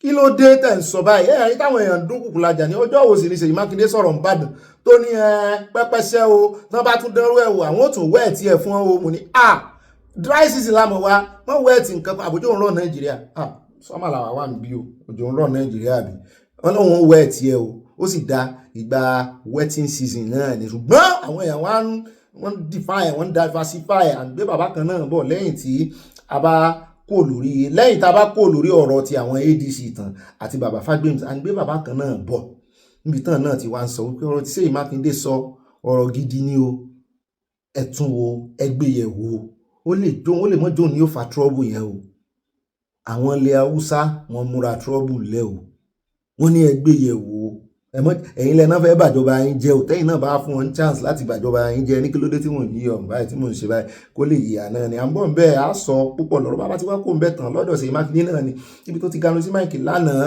wọ́n ní níbi tí àwọn ẹgbẹ́ Islam kan tí ó ti ràn lọ́wọ́ tó fi owó ìrànlọ́wọ́ rán lọ sí Mẹ́kà wípé ẹ wá lọ Mẹ́kà kẹrì sọ́kòlù àṣetánì o gbogbo ègún gbogbo insecurity tó wà ní Ọ̀yọ́ state ẹ sọ̀kò sí Mẹ́kà àlọ́ rámirámi ni ẹ gbàdúrà wọn níbẹ̀ làwọn ẹ ti wá ní ó dá ọ káwọn tó mọ̀ lọ àwọn fẹ́ béèrè nǹkan kan lọ́wọ́ Ṣèyí Mákindé kó fáwọn ọ̀ràn dúpẹ́ owó tó fún wọn lọ́wọ́ rẹ̀ sì mọ̀ pé kò sí kíjọba kó mọ̀ ràn wọ́n Mẹ́kà lọ́dọọdún ẹ jọ bàbá fi padà dé ẹni tó fẹ́ fi ṣe omi tuntun 2.2 jó jẹ́ mùsùlùmí Ṣèyí Mákindé wá fún wọn lésì ọ̀rọ̀ ìwá ń já rìnrìn látànà wípé ẹ fẹ́ jẹ méjìlá bá àlàdé ẹ wá dúró àwọn mùsùlùmí tó ń ṣèjọba mo nígbà tó jẹ́ wípé wọ́n ti ẹ̀sìn bọ́ ọ̀rọ̀ ṣèjọba ìgbẹ̀lẹ́ ti mọ̀ páwọn olórí ẹ̀sìn gan-an wọ́n rán tí wọ́n ní wípé kẹ́lẹ́sìn wọn sáti wà bẹ́ẹ̀ wọ́n lè fi achieve nǹkan fẹ́ achieve wípé kéèyàn wà bẹ́ẹ̀ kó ṣèjọba yẹn ó ti kò sí yẹn mọ́ lórí ọ̀rọ̀ Nàìjíríà. Rotation ni wọ́n ń rotate religiously, wọ́n ń rotate by party, wọ́n ń rotate by race, wọ́n ń rotate by tribe. Kò wá tán bí sẹ́yìn ni yóò wà mú Nàìjíríà dà. Bẹ́ẹ̀ bá sì ti fi ọmọ Ìgbò sí tó bá jẹ́ ọmọ Ìgbò náà ló pariwo tẹ́ ti fi ọmọ Ìgbò sí ó ṣe dáa kò ṣe dáa kò ní báyìí pariwo mọ́. Yóò ní ẹ̀yin Yorùbá rí dúró di táìmù yín bí ti náà bá débẹ̀ àwọn tí ó sì ń lò dífà tó lódòdẹ náà tó fi ń pariwo wípé òun ó ṣẹlẹ̀ kejì. Àwọn onípọlitíṣàn yìí bí gbogbo wọn ṣe máa ń ṣe nù o. Ó dà hospital àti dáná alẹ́ o ọbẹ̀ ló dùn jura wọn lọ ìyẹn tẹ́ bá jẹ́ pé ọbẹ̀ náà ń ṣe ní alẹ́. Àbọ̀ ń bẹ́ẹ̀ á gbé yín débẹ̀ ní tààràtààrà. Bàbá tí wá kó ń bẹ̀ tán àndọ́ tí gómìnà Ọ̀ṣun tó ń fẹ̀sùn kan ẹgbẹ́ APC pé ìdìbò gómìnà tí ń bọ̀ ní August àwọn ò ní bá gbogbo wọn ṣépọ̀ 2027 2026 náà máa ṣe tiwọn. Wọ́n ní àwọn ní ẹ̀rí àrídájú wípé APC fẹ́ bà nǹkan jẹ́ wọ́n fẹ́ da ìbò rú mu ní ibẹ̀ náà ni àwọn ẹgbẹ́ APC náà ti wá rán èèyàn sí wípé wá bá wa dá lóhùn. Wọ́n ní kò ṣe dáadáa, wọ́n ní ara ló ń fu ẹlẹ́fọ́ o, wọ́n ní ó lẹ́fọ́ òun ìṣẹ́fọ́ àtàn tá ń bí ọ́ pẹ́fọ́ rẹ̀ ṣẹ́fọ́ àtàn ni àbí kí ìṣẹ́fọ́ àtàn gbogbo ẹ̀fọ́ ló wá látàkùrọ̀ àti mọ̀ kí ló wá dé táwọn èèyàn ń pariwo. Àwọn kan sì ń sọ wọ́n láwọn ò ní gbàkẹ́ lómi wọlé lọ́sùn state àwọn ọmọ Ọ̀ṣun gangan ni o. Wọ́n ní gómìnà Adeleke ṣe dáadáa fún àwọn ènìyàn táwa ní ká gbàgbọ́ àgbọ̀ lẹ́nu wọn torí àti mọ̀ wípé opposition lè jẹ́. Bàbá tí wá kó ń bẹ̀ tán á wà yà ní ọ̀dọ̀ arákùnrin kan tó kó owó tọ́ọ̀gùn lẹ̀ 100 million náà lórí ìfira fọ́ọ̀mù mo ní kí ló fẹ́ fi ṣe inú ẹgbẹ́ APC ni wọ́n ló fẹ́ bólódòdẹ fi gágbága mo ní wọ́n ní ṣe bí consensus náà fi olódòdẹ mú ta ló tún lè ra fọ́ọ̀mù wọn lódòdẹ náà ló fẹnu ara wọn fẹnu ara wọn wà rọ́ọ̀fù ẹ mọ́dà àyà ṣe kọ́nu o. Olódòdẹ ló fẹnu ara wọn confess wípé ààyè sísílẹ̀ o fún anybody láti tún ọmọlúwàbí rẹ̀ sí ẹni tó bá fẹ́ fi gágbága pẹ̀lú àwọn o pé kọ́ mọ̀ sọ wípé àwọn èèyàn kankan jẹ́ o owó ni yóò jẹ́ o kò ní jẹ́ gbàdó wọn mọ̀mọ́ wá sí mọ́ sọ láàrin jàǹgbà náà nù tí wọ́n bá ti dúró de kọ́sítọ́mà títí tí ó tètè wà tán tí ìta nídìí àgbàdo tó ń tà náà láti mọ àròjọ pé owó ni yóò jẹ́ kò ní jẹ́ gbàdó gbọ́mọ wá kí mi owó ní iná ni. Ó ló dífá fún ẹni tó kó owó rọ̀gùnrọ̀gùn lẹ̀ 100 million naira ó lóun fẹ́ dojúkọ ààrẹ olódòdẹ. Àwọn èèyàn wá sọ pé wọ́n mọ̀ kó sẹ́ tó mọ̀kòlò rẹ lọ́yọ̀ kí ló kọ rẹ àgbórúkọ rẹ rí torí pé o ti wá lówó ní ìsìn ọ̀rọ̀ wípé owó náà fi ń ṣe olówó son gbogbo tán kì í ṣe bí irú òṣèlú o ní Nàìjíríà àti wà àtowó rẹ wo àwọn kan ní ẹmọ́dán lóhùn pé àwọn náà pòsíṣàn ẹ̀nìyàn gàrí pé àwọn náà kówó lé lọ́wọ́ kó mọ́ dà pé ààrẹ olódòdẹ mọ́ náà tì síwájú kó mọ́ dà pé ààrẹ olódòdẹ nìkan ni mo ní àṣẹ ìṣirò bẹ́ẹ̀ bẹ̀rẹ̀ àwọn míì tún ti dá mi lóhùn wípé pé ọ̀pọ̀lọpọ̀ wọn máa fẹ́ fowó ra yìí ni pé irú owó tó kó lẹ̀ yẹn non refundable ní tẹ́ bá ti rí ọ̀pọ̀lọpọ̀ tí ń pariwo ní ìsìn táwọn mọ̀ wípé consensus náà máa ṣe inú ẹgbẹ́ APC mo ló yẹ kẹ́ ẹ ti mọ̀ pé bàbá sọ pé túmọ̀ consensus nìyẹn ní Yorùbá bàbá sọ pé ẹ ti mọ̀ pé bàbá ti ń sọ tipẹ́ bàbá náà ni ó sì tún sọ pé níwọ̀n ìgbà tí bàbá sì wà láyé ń sáré kó fọ́ọ̀mù lẹ̀ ní ẹ̀yin ò ní gba consensus láàyè ní governorship o ariwo ti ń lọ báyìí lẹ́kọ̀ọ́ ṣùgbọ́n ibẹ̀ ń kọ́ la fẹ́ yà bí tá a fẹ́ yà gangan rẹ̀ arákùnrin tó kówó lẹ̀ àwọn kan bá tún sọ wọ́n ní wọ́n máa fi owó yẹn ra yìí ni pé opposition ara rẹ̀ ni pé by the time tó lódò rẹ̀ bá fi máa wọlé ẹlẹ́ẹ̀kejì pé wọ́n máa rántí òun náà bóyá bó ti ẹ̀ ṣe ministerial post ní ẹ bá rí bó ti ń sọ̀rọ̀ bí ẹni tọ́kàn ẹ̀ balẹ̀ tán báyìí ní ó dáa.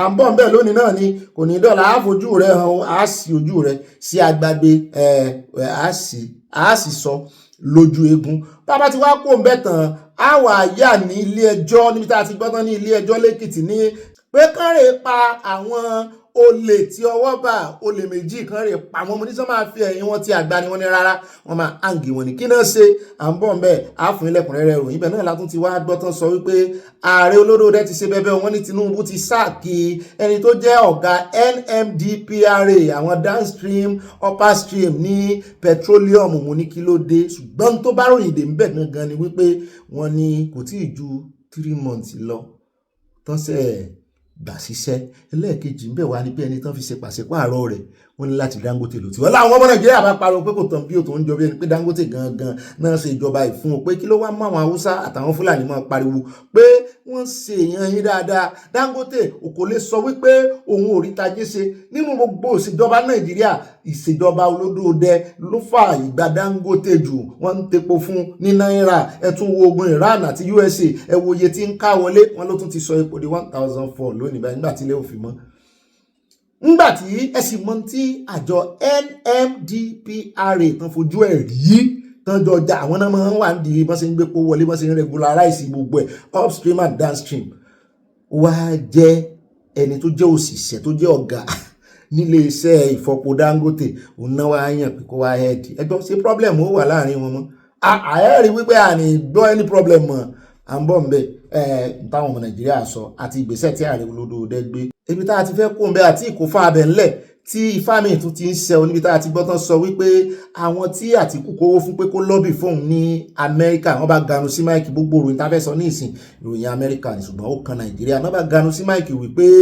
insecurity àti bí Ààrẹ Olódòdó bí wọ́n ṣe ń fún àwọn ẹgbẹ́ opposition lọ́fun tí wọ́n fẹ́ kó sí opposition wípé ó ń wá bí orílẹ̀-èdè Amẹ́ríkà ìjọba Trump bó ṣe máa sanction Ààrẹ Olódòdó mọ́ Àtìkù nìkan kọ́ ló mọ owó lọ́bì ìsan Ààrẹ Olódòdó náà sanwó lọ́bì àwọn àmọ́ òwe yá lọ́bì ó forí gbá lọ́bì nẹ́tíwọ̀kì lọ́bì ó jàlúra àwọn yóò di Bobby Licious ó yàtọ̀ sí Bobby Licious tèmi à ń bọ̀ ń bẹ̀ ibẹ̀ náà látún ti wá gbọ́tán sọ wípé ìkan lára àwọn lawmaker wọn ní USA tí wọ́n sábà ganu sí máìkì ìyẹn Riley Murray wọn lóun náà ti sọ wípé ààyè tán fún Ààrẹ Olódòdó grace tán fún wọn á sì lò wọn náà lò dáadáa wọn ní tán bá ń wá àjọṣepọ̀ tán bá sì ń wá àjọṣepọ̀ láàrin àwọn USA o láàrin àtàwọn àti USA o tán fẹ́ kí USA ran àwọn lọ́wọ́ militarily kán lè bá wọn jà àjàyè lórí ọ̀rọ̀ agbésùnmọ̀mí wípé wọ́n ní láti ṣe dáadáa lórí ọ̀rọ̀ insecurity US lawmaker fought Tinubu over security aid compliance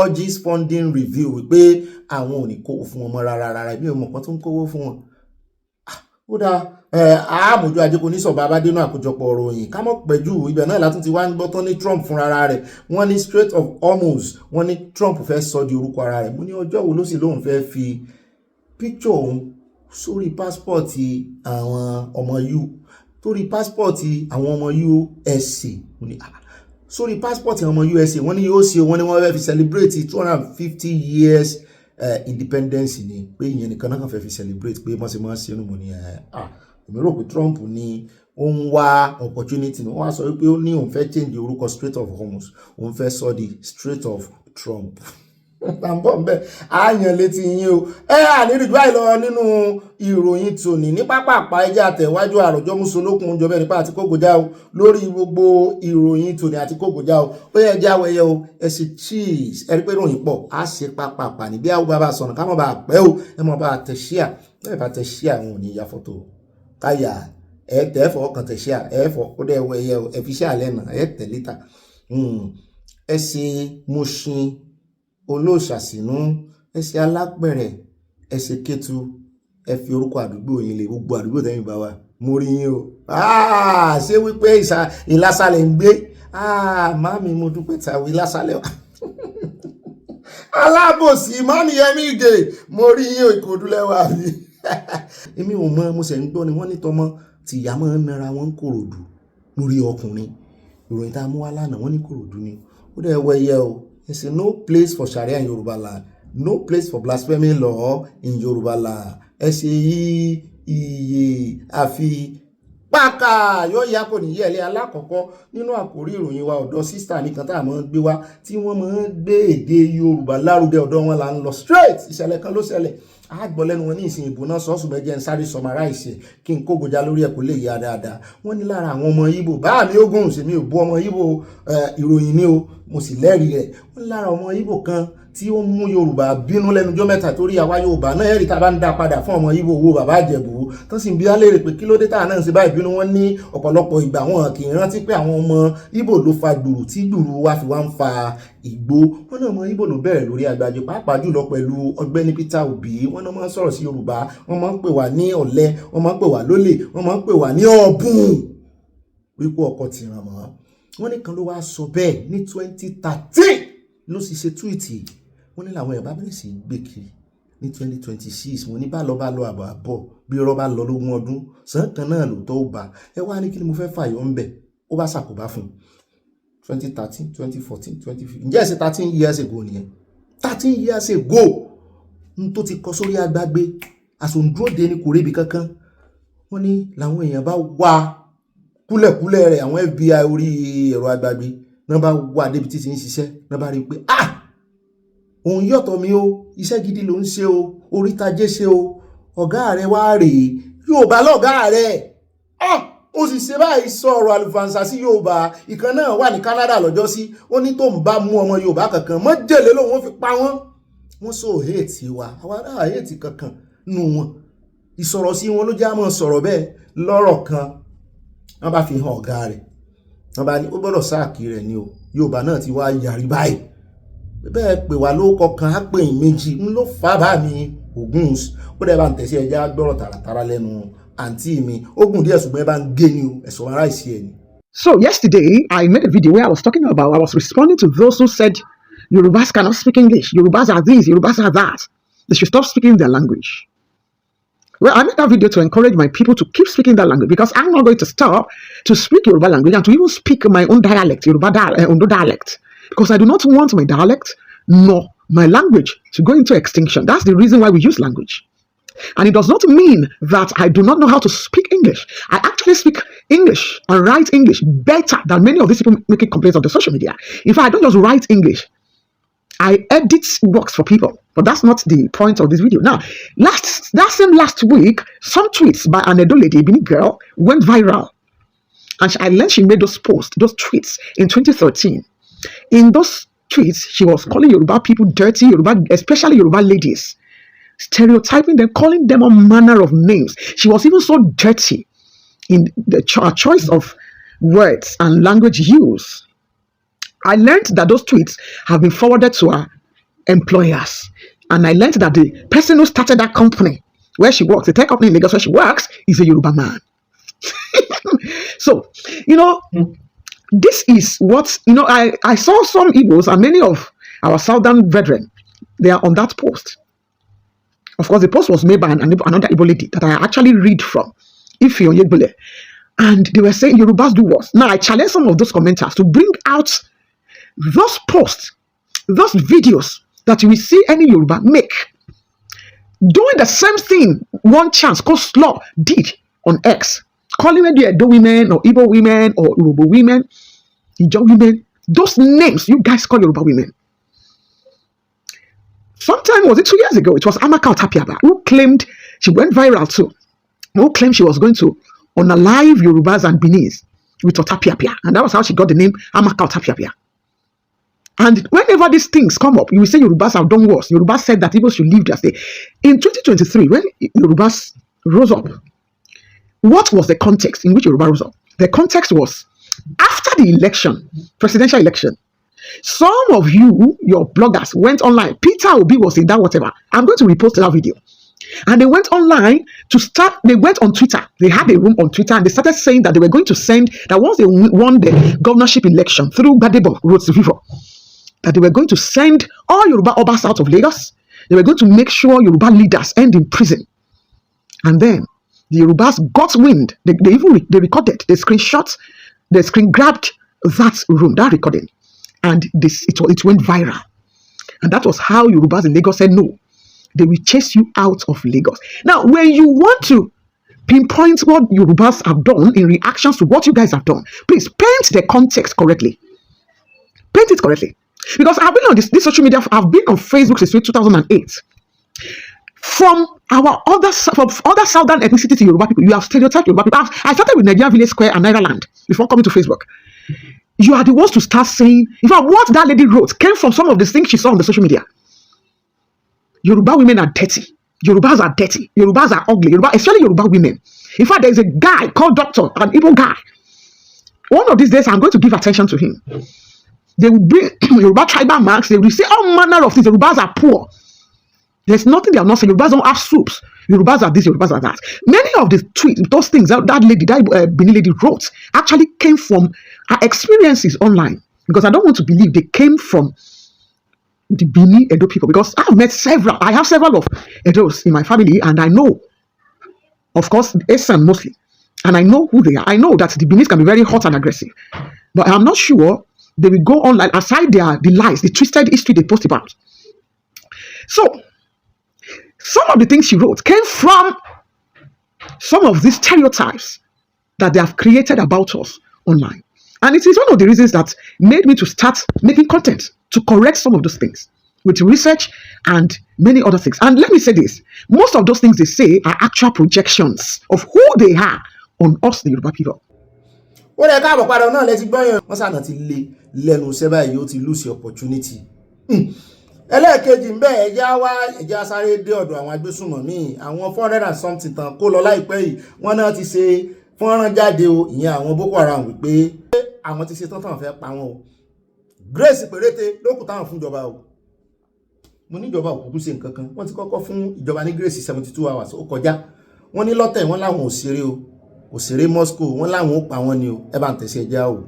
jama'atu ahli sunnati lid-da'wati wal jihad da ke karkashin jagorancin Imam Abu Umaymah al-Muhajir hafizahullah yau Asabar 25 ga watan Hudu shekara ta 2026 a kirgen Nasara muna tura wannan sabon sako ne zuwa ga gwamnatin Najeriya da farko dai muna bawa imam namu hakuri Imam Abu Umaymah muna baka hakuri da kuma shugaban mu anan Abu Sumayya dukkan mu muna karkashin jagorancin Imam Abu Umaymah insha Allah ina baku hakuri a bisa wannan raddin da zan mayarwa arnan Najeriya a gaggauce ya ku arnan Najeriya ku sani kudi baya tsola mana ido kuma lokacin da muka diba muku a wani 72 ya riga da ya cika wannan tattaunawan yayi expire sannan kuma magana ta biyu mun jo Dume a social media yana cewa Dume ko yana cewa wai Tinubu ya taimaka masa da jirage. This is Senator Dume.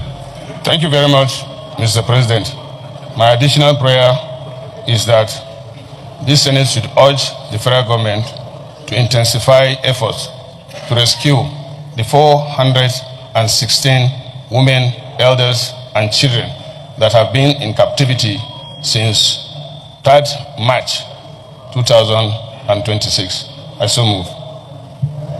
To adin haka Dume ka sani Allah yana sama da kai. Allah yana sama da ku. Allah ya fi karfin ku. In kuna gani Allah bai fi karfin ku ba, bismillah. Jiragen sai dai kawai ku turo su kashe muku al'umman ku na goshe. Wallahi sai dai ku turo drone naku ya kashe al'ummar goshe. Ba dai kuna wayo wai za ku turo jirage sannan ku tarwata mu ba ga karerayen ku in. Ga karerayen ku in. To ka sani da kana magana ko naira daya ba za ku biya ba kuma za ku kubutar da matayen nan bismillah. Ba wayon ku wai ku turo jirage a sannan suna zuba wuta ko wani abu sai matan su tsere su tarwace ba to su gwada tserewa yanzu su gwada tserewa tun da gashi a wani ya riga da ya cika kuma sai ku zo ku duba matan ko za ku gani ko ba za ku gani ba mata da yaran su gwada tserewa kawai su ga ikon Allah wallahi ba a samu da mu fada ba mu cikanta ba tunda muka ce in a wani 72 ya cika ba wani magana yanzu ba wani magana in ma za a kara tattaunawa ne to wannan sai dai abin da shugabanni mu suka fada kuma kuna ce biliyan 5 da sauransu wannan ma kawai ni ne fa na fada ni da kaina ne na fadi wannan ba wai abin nan ba mu san ko biliyan 100 biliyan nawa ko biliyan nawa ne shugabanni mu za su ga muku ba kawai dai kawai mun fada muku ne a bisa rokon da yan bossier suka yi ne wallahi. ṣé iná ti rí wọn psychologist ni wọ́n lo psychology nítorí wọ́n nídìí owó 5 billion naira ní ń pè bí ẹni wípé yàláyà wọn ti ṣe owó sọ́wọ́ Nàìjíríà wọ́n ní ká ló dọ́dọ̀ ọ̀gá àwọn ní 100 billion ní ó pè ṣùgbọ́n gbogbo eléyìí tẹ́ rí drama ni o ẹ̀rù òbodò Nàìjíríà gọ́ọ̀mẹ̀ sáàrẹ̀ Tinubu ti ẹ̀ràn wọn. sórí ilẹ̀ tí ń pààyàn ní bàbá wa dúró èèyàn tẹ́ ti pa tẹ́ ti gé lọ́rùn dànù sóyẹ kán dá yín lóhùn wọ́n tún wá láyà lórí láyà wọ́n tún fi fọ́nrán Ndume hàn wá wọ́n ní tó bá láyà kó wá wọ̀ àlùbọ́lẹ̀ làwọn ó lù ó kó rán àwọn jet fighter wà mú ní kìí ṣẹ̀bi wọ́n ti láwọn Nigeria government náà máa dírẹ́sì wọn kán sì lọ́ọ̀bẹ̀ kán dáná ya wọn kán wá bọ́n ṣe gbogbo kínní kán sì dóòlà ẹ̀mí àwọn èèyàn ó ní bọ́n ṣe ń ṣe ṣùgbọ́n gbogbo ìgbà tán ti ń jà tí wọ́n ti ní wọ́n ń lọ Sambisa wọn àti ìdè ibi táwọn eléyìí wà ní ìsìn 400 and something ààrí wọ́n sì ń halẹ̀ wọ́n láwọn ó pa wọn ni. látìgbà tọ́rọ̀ ti wá ṣẹ́yọ báyìí àti ìrìkí Ayatollah Sokoto kó sọ̀rọ̀ kó tiẹ̀ bọ́n sọ̀rọ̀ wípé àṣẹ ẹ̀mọ́ mọ́ ni ẹ yá fi àwọn ọmọ ìfòhùn wọn bá yín bàjọba sọ̀rọ̀ kò dá sí. owó náà ń wá ibi tó ti ń rówó wọn nìyẹn ìyà jẹ wọn lè rí 10 kọ́bọ̀ gbà ààrẹ olódò dẹ́tìlẹ́ fẹ́ fi bàjọba ń jẹ́ ni. òun náà lẹ ti rí àmọ́ retí tíjọba ó ṣe èmi tiẹ̀ ń dá lábàá wípé irú ọ̀gbẹ́ni tó pààyàn ní Delta lánàá níjẹta tó pa ọmọ ọlọ́mọ àtàwọn kì í mọ̀ sọ nìkan náà mú àtàwọn táwọn àbẹ̀tàn jọ ṣe fídíò tó ń sọ̀rọ̀ lábẹ́lẹ̀ ni wọ́n gbọ́ wálápátá náà dismiss wọ́n dẹ̀ fẹ́ prosecute wọn báyìí ẹ wò IGP Disu agbégbòsà fún yín lọ́rọ̀ kan èmi fẹ́ kán kó wọn kán tó tiẹ̀ dájọ́ wọn kán tó bóyá wọn ní o bóyá kú ní o kán kọ́kọ́ bá wa kó wọn lọ fèsì Boko Haram òjúbà náà lọ ẹjẹ́ àtẹ̀wájú àròjọ musolókun ẹjẹ́ wá sáré fẹlẹ́ ilé ọ́pdẹ́tì níbi tá a ti gbọ́ tó sọ wípé arákùnrin tá a mú wá lánàá ìkan lára àwọn mínísítà rí olódò rẹ̀ tó kọ̀wé ipò lẹ̀ tó lòun fẹ́ lọ díje dupò fún gómìnà ní Bauchi, òun ni former minister of foreign affairs. Wọ́n nígbà tí ipò rẹ̀ ti ṣòfò báyìí tó sì jẹ́ wípé there is a minister of foreign affairs for state, ìyàwó Ojukwu Bianca, wọ́n lòun náà wá elevate òun náà promote sípò rẹ̀ báyìí o. Mo ní ẹ pàtẹ́wọ́ fún ọ o, inú àwọn ọmọ Ìgbò dùn o bẹ̀ wọ́n láìkẹ́ arábìnrin yìí o ó dá mo kàn ní fi tó yín létí ni ibẹ̀ nǹkan là ń lọ. ẹ jẹ́ wá sáré mẹ́lẹ̀ ìmọ̀ ká tó kú nínú Abala Sanawole. ẹ jẹ́ sáré dé Sokoto State níbi tá a ti gbọ́ tán sọ wípé àwọn ẹgbẹ́ Lakurawa kan pé wọ́n tún jà rìnrìn bẹ́ẹ̀ ṣùgbọ́n ọwọ́ ọlọ́pàá bá wọn ní wọ́n tiẹ̀ jí àwọn màálù kan kó lọ. ẹ jẹ́ àjọgbọ́. In the security station, the Commissioner of Police, Hayatu Hassan Shafa, revealed that operatives of the anti-kidnapping unit arrested one Aminu Meroba of Mekulki village in Benji local government area along the Ruauri Tangaza road. The suspect was allegedly found in possession of 4 cows and confessed to receiving them from a Lakurawa terrorist group. The livestock have been recovered while investigations are ongoing to dismantle the network. In a separate operation earlier this month, police operatives in Sabambrani responded to a distress call following an attack by heavily armed bandits on Kwarangamba and the Ganye Dekwali villages near the Niger Republic border. A fierce gun battle ensued, forcing the bandits to retreat and abandon 167 rounds of live ammunition, which were subsequently recovered. The command also recorded another breakthrough at the anti-kidnapping unit, raided criminal hideouts across Tambol, Kwari, and Goranyo local government areas, leading to the arrest of suspected members of a criminal syndicate. Recovered exhibits include 7 locally made den guns, an AK-47 magazine, a military uniform, cutlasses, and illicit drugs. The suspects have since been charged to court. The command shall continue to deepen its operational capacity through intelligence gathering, strategic deployment of personnel and community policing initiatives to ensuring that no criminal element finds safe haven. ó rẹ̀ káàbọ̀ parí ilé tá a fi kárí abala àfipàkànlẹ̀ òun náà ní Èkó àná la rí gbangba ó sojú wa confam ìparí olódò rẹ̀ ti gbé ọwọ́ Dr. Hamzat sókè wípé consensus àwọn fún ẹgbẹ́ APC fún gubernatorial fún 2027 nìyẹn. Mo wá ní gbogbo àwọn tó ti san owó fọ́ọ̀mù ńkọ́, irú bàbá Joseph tá gbé wá lánàá láti Badagry, wọ́n ní gbogbo wọn fapá jánu báyìí ni o wípé àwọn ò ní gbà o kàn fáwọn láàyè o kàn ṣe consensus o n tó mú olódò dẹ fún arákùnrin yẹn láàyè lẹ́yìn ìgbà tó sọ pé consensus candidate lólódò dẹ táwọn ti fẹnu kò wípé wọ́n tún wá fẹ̀yàn kan láàyè tó wá látẹ̀dó wípé owó rẹ̀ náà yóò ṣe nǹkan 100 million rẹ wá, àwọn òkùnkùn ṣe primaries nìyẹn. Mo ní wọn mọ̀ wípé primaries ìmọ̀ gba time ìsì mọ̀ gba ìnáwó torí lọ́tẹ̀ ìbáyìí pẹ̀lú electoral bill tán ṣẹ̀ṣẹ̀ primaries kì í ṣe delegate nìkan ní ó dìbò sí ẹ̀rí gbogbo àwọn ọmọ ẹgbẹ́ carrying member gbogbo wọn gbọ́dọ̀ wà ń bẹ̀ bí èrò pọ̀ nígbà tán ṣe convention tó bá fẹ́ ṣe direct primary náà ṣe ní ìsìn yóò ná wọn time yóò ná wọn lówó torí ẹ̀ lọ́pọ̀lọpọ̀ wọn tó fi ń wá consensus. Ó dá ẹ̀ bá ń tẹ̀sí ẹjẹ́ àwọ̀ ẹni tí wọ́n fi ṣe consensus tí òun náà ti wá sọ̀rọ̀ báyìí wípé agbára ti dọ́wọ́ òun o. Àná ni Rufai Oseni sọ pé kó mọ́ ti yọjú ó ní sùúrù kò jẹ́ kí bàbá sọ pé sọ̀rọ̀, bàbá sọ pé ti wá sọ̀rọ̀ ìyá wa gbọ́rọ̀ lẹ́nu Dr. Hamzat fúnra wọn. Àwọn tó wá san 50 million kan fi gba fọ́ọ̀mù wọn mọ̀ bóyá wọ́n sì máa fapá jánu ni, bóyá wọ́n fún ọ lówó wọn padà, bóyá non refundable ni omi ò rí receipt tán fi sanwó, bóyá ọkọ̀ non refundable sí. Ẹ bá ń tẹ̀sí ẹjẹ́ àgbọ̀ díẹ̀ lẹ́nu Dr. Hamzat. Àyà àwọn ti bẹ́ẹ̀lẹ̀ ó ti bẹ́ ṣiṣẹ́. It's a very memorable day for me personally because it's the same team, that happened about 8 years ago when both of us, me as candidate and he as a deputy candidate, met, Mr. President. So for me, it's another full circle homecoming, and I cannot but thank God that indeed, him as the president, you're seeing a future baton handover from the governor to the deputy governor who will sit in by the grace of God as the governor of the state. And Lagos has a template, leadership template. If you go to a business school, what they tell you is you must have mentors. These are our mentors. They are fathers, they are leaders. I'm really, really excited that they brought me here to meet Mr. President, and Mr. President has blessed us, endorsed the decision of DAC. And so I'm excited, and we are prayerful that God will continue to uplift Nigeria and uplift Lagos State. It is part of the system that we should come together, put our heads together, and take a course of action. So people are free, to comment. I present to you, Excellency Alana, your son, Dr. Colvin Obafemi Hamzat, PhD, the current deputy governor of Lagos State, and by the special grace of God, the next governor of Lagos State. Congratulations to Mr. Thank you so much for the opportunity. God bless. God bless Lagos State. God bless the First Lady. God bless Mr. President, and God bless the Federal Republic of Nigeria. Ó lè káàbọ̀ padà ní ìlú báyìí lọ́wọ́ wọn ní ẹgbẹ́ APC kan sọ́ra wọn sá kán wọn wẹ̀yìn wò nítorí wípé àwọn tí inú ń bí pọ̀ ju àwọn tí inú wọn dùn lọ o. Ó dà ní ìgbà lọ́nà abala àfipáka ní pápá àpẹjẹ introduce àyà sí àyà welcome to the podium wá gbé àwọn èèyàn wa débẹ̀ nínú abala comment section abala àwọn olólùfẹ́ wa àrùjọ mùsùlùmí pápápá ní kò sí òun ọmọdóde ìbí.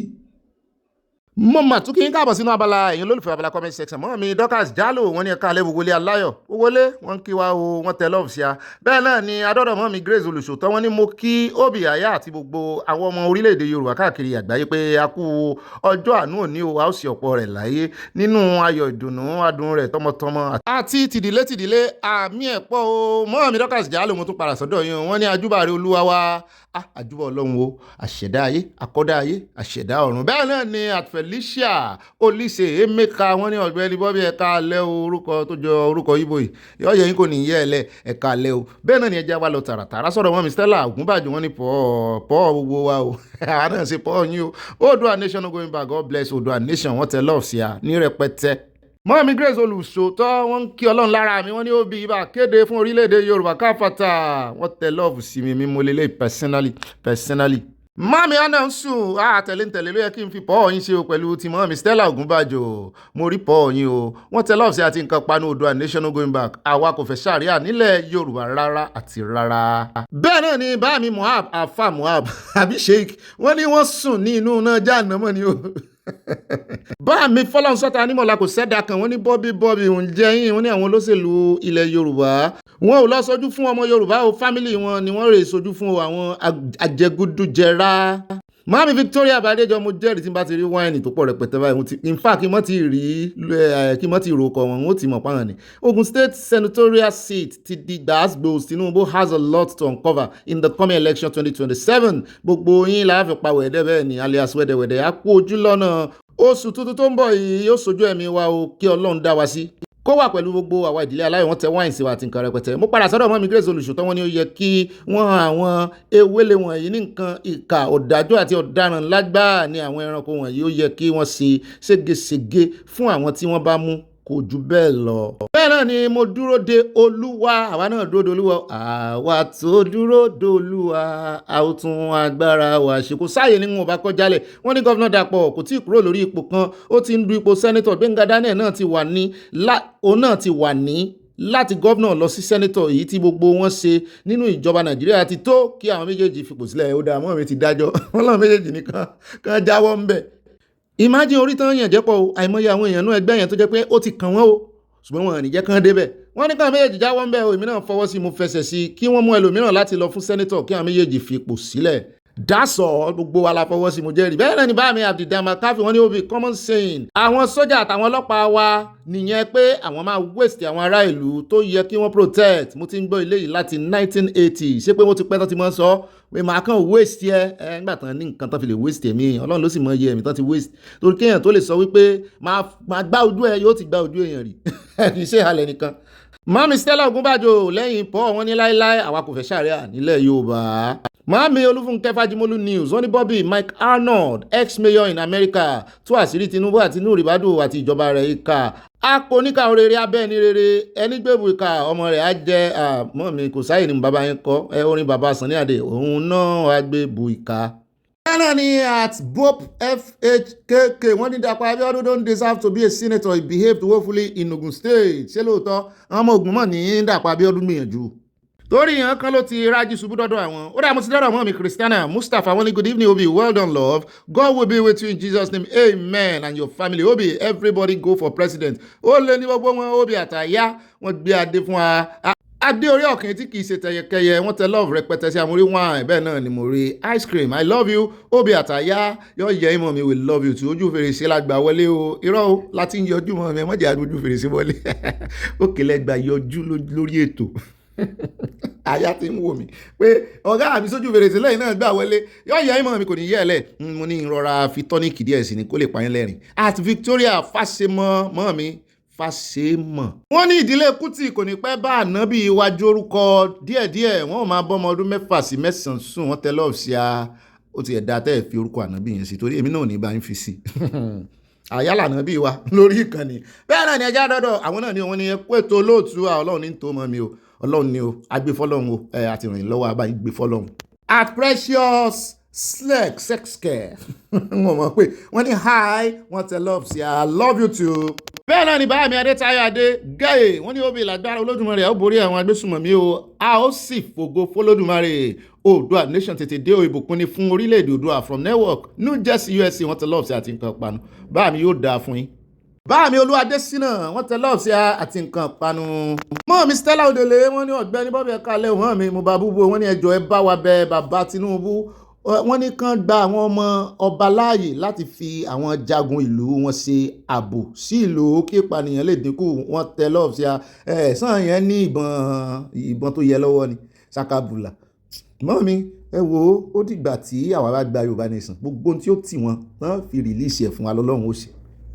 Mo ti dáadáa mọ́ mi Dorcas dúró olúwa tún mi ṣe o wọ́n ní happy birthday tó bàbá Ọláwálé ẹ̀sìn ọ̀pọ̀lọpọ̀ ọdún láyé o àmì díẹ̀ tí Tinubu fi ju Arẹ́gbẹ́ṣọlá lọ ló fi hàn án àfibìsolóore. Bẹ́ẹ̀ náà ni part 2 wọ́n ní àti Chief Ayiri ọlọ́pàá àwòwéṣù àti àwọn olóṣèlú tó ń fi pàṣán ìyà na citizen Nàìjíríà wọ́n ní ó wọ́pọ̀ ní Ìkòròdú kí ọmọ àtìyá máa nara wọn really àníyàn nǹkan tiẹ̀ sọ fún mi wọ́n ní wọ́n máa ń nara wọn gbà míì lórí àlè mo ní kí ló dé wọ́n ní sẹ́mi ò gbọ́ oríkì wọn ni mo ní mọ̀jẹ̀ káwọn ọmọ òròyìn Ìkòròdú gbọ́ lẹ́nu rẹ o bẹ́ẹ̀ náà ni mo ti dọ́dọ̀ mọ́ mi dúpẹ́ Táíwò wọ́n ní bọ́bí mi ọ̀wọ́n mọ́ mi ẹ̀gbọ̀pọ̀ lọ́wọ́ mi o àtúnra àyẹ̀kú iṣẹ́ àtàárọ̀ Olúwa yóò máa bá yín ṣe láṣẹ Èdùmàrè mi mo dúpẹ́ ṣe fún àdúrà tí ẹ gbà fún ọkọ mi o. Wọ́n wá sọ wọ́n ní owó Akínyẹmí ara wọn ní gbogbo àdáwọlé wa wọ́n ní yóò já sí rere àmì o lórúkọ Jésù àwàtúnra àyè o bẹ́ẹ̀ náà tẹ́lọ̀ ọ̀sẹ̀ àti ìkànpanu I love you more gbogbo lé kíni kí n fi dá padà we love you the most. Bẹ́ẹ̀ náà ni at Okunlọ́lá wọ́n ní ó bí àwọn ọmọ ìyá méjì ń jà sí ìkọkọrẹ́ nítorí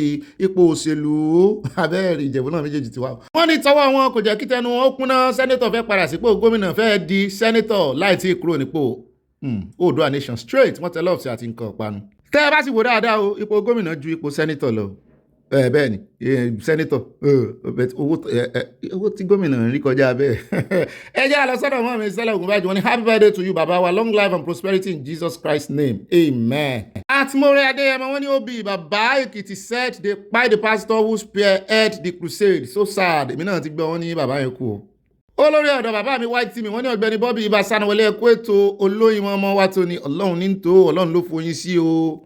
Mọ́mí Abọ́láńlé Ògúndọ́lá àyàyá wọ́n ní olúkúlùkù àwọn olóṣèlú wọ̀nyí sáré ayé ipò ilé ayé asán tí wọn kò sì lè mú ohunkóhun lọ sọ́run ó dáa o let's wait and see àwọn ènìyàn ń ṣègbè kò kàn wọ́n Obi and my loving àyà ẹ̀kárí ọmọ mi ṣeun o God is your strength love from Mama Dola we surely love you too yes. Bẹ́ẹ̀ náà ni at Ajia Fatima Agbára Òjò wọ́n ní assalamu alaikum warahmatullahi wabarakatuh gbogbo ilé aláyọ̀ ẹ jẹ́ ká kí wọ́n padà wa alaikum salam warahmatullahi wabarakatuh wọ́n tẹ lọ́ọ̀sì àti nǹkan panu kíkẹ́ bọ́nà sí máa kíyàn bẹ́ẹ̀ náà mọ́ mi rí scott ẹ ṣàánú mi ẹ yá mi kíkẹ́ àná bí kò mọ̀ bá yẹn jẹ́ ń sọ bẹ́ẹ̀.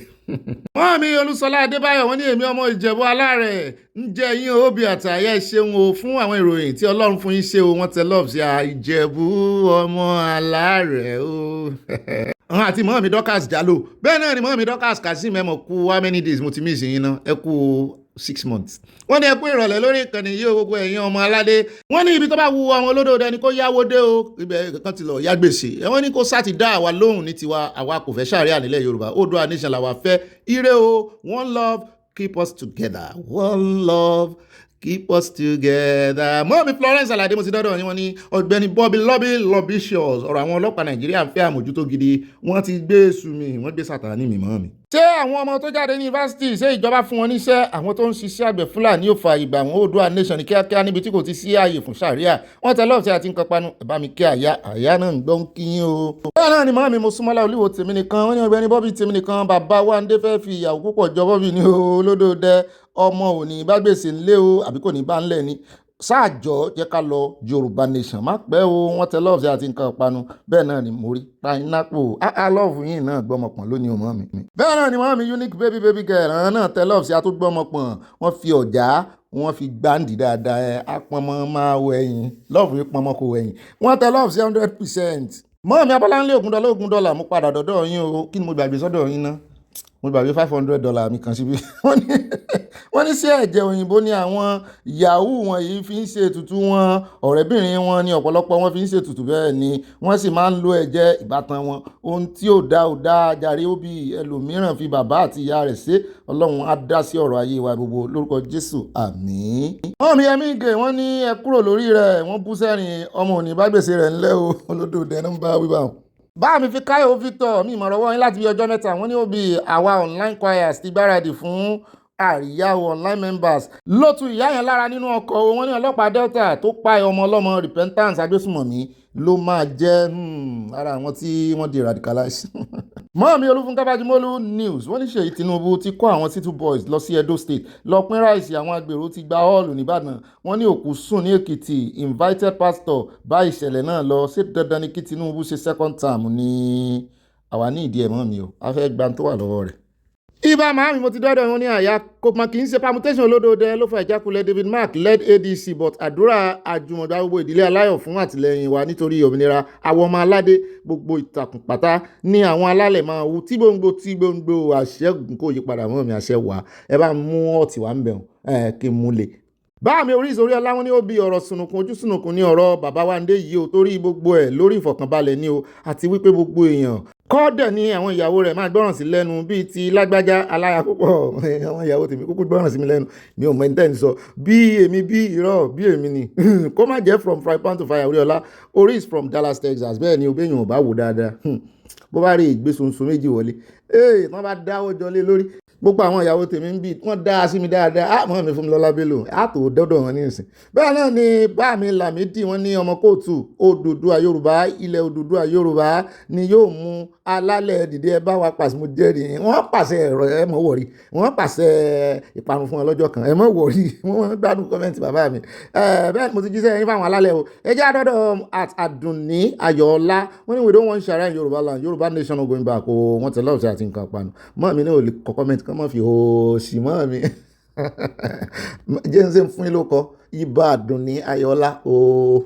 bẹ́ẹ̀ náà ni Ọlọ́ládé Adéyẹmọ Ọlọ́ládé mi Àṣàkẹ́ wọ́n ní oore rádaràdá wo ló ṣe fún Gbénga ó lérò pé òun ò ní fi ipò sílẹ̀ mọ́ láíláí ni pẹ̀lú gbogbo ìwà ìkà àti ìwà ọ̀tá ajé tí Dàpọ̀ ṣe fún ìyàwó Daniel àti fífi ojú ẹni gbólẹ̀ wọ́n ní rere táwọn ṣe fún ọ ju ibi táwọn ṣe lọ.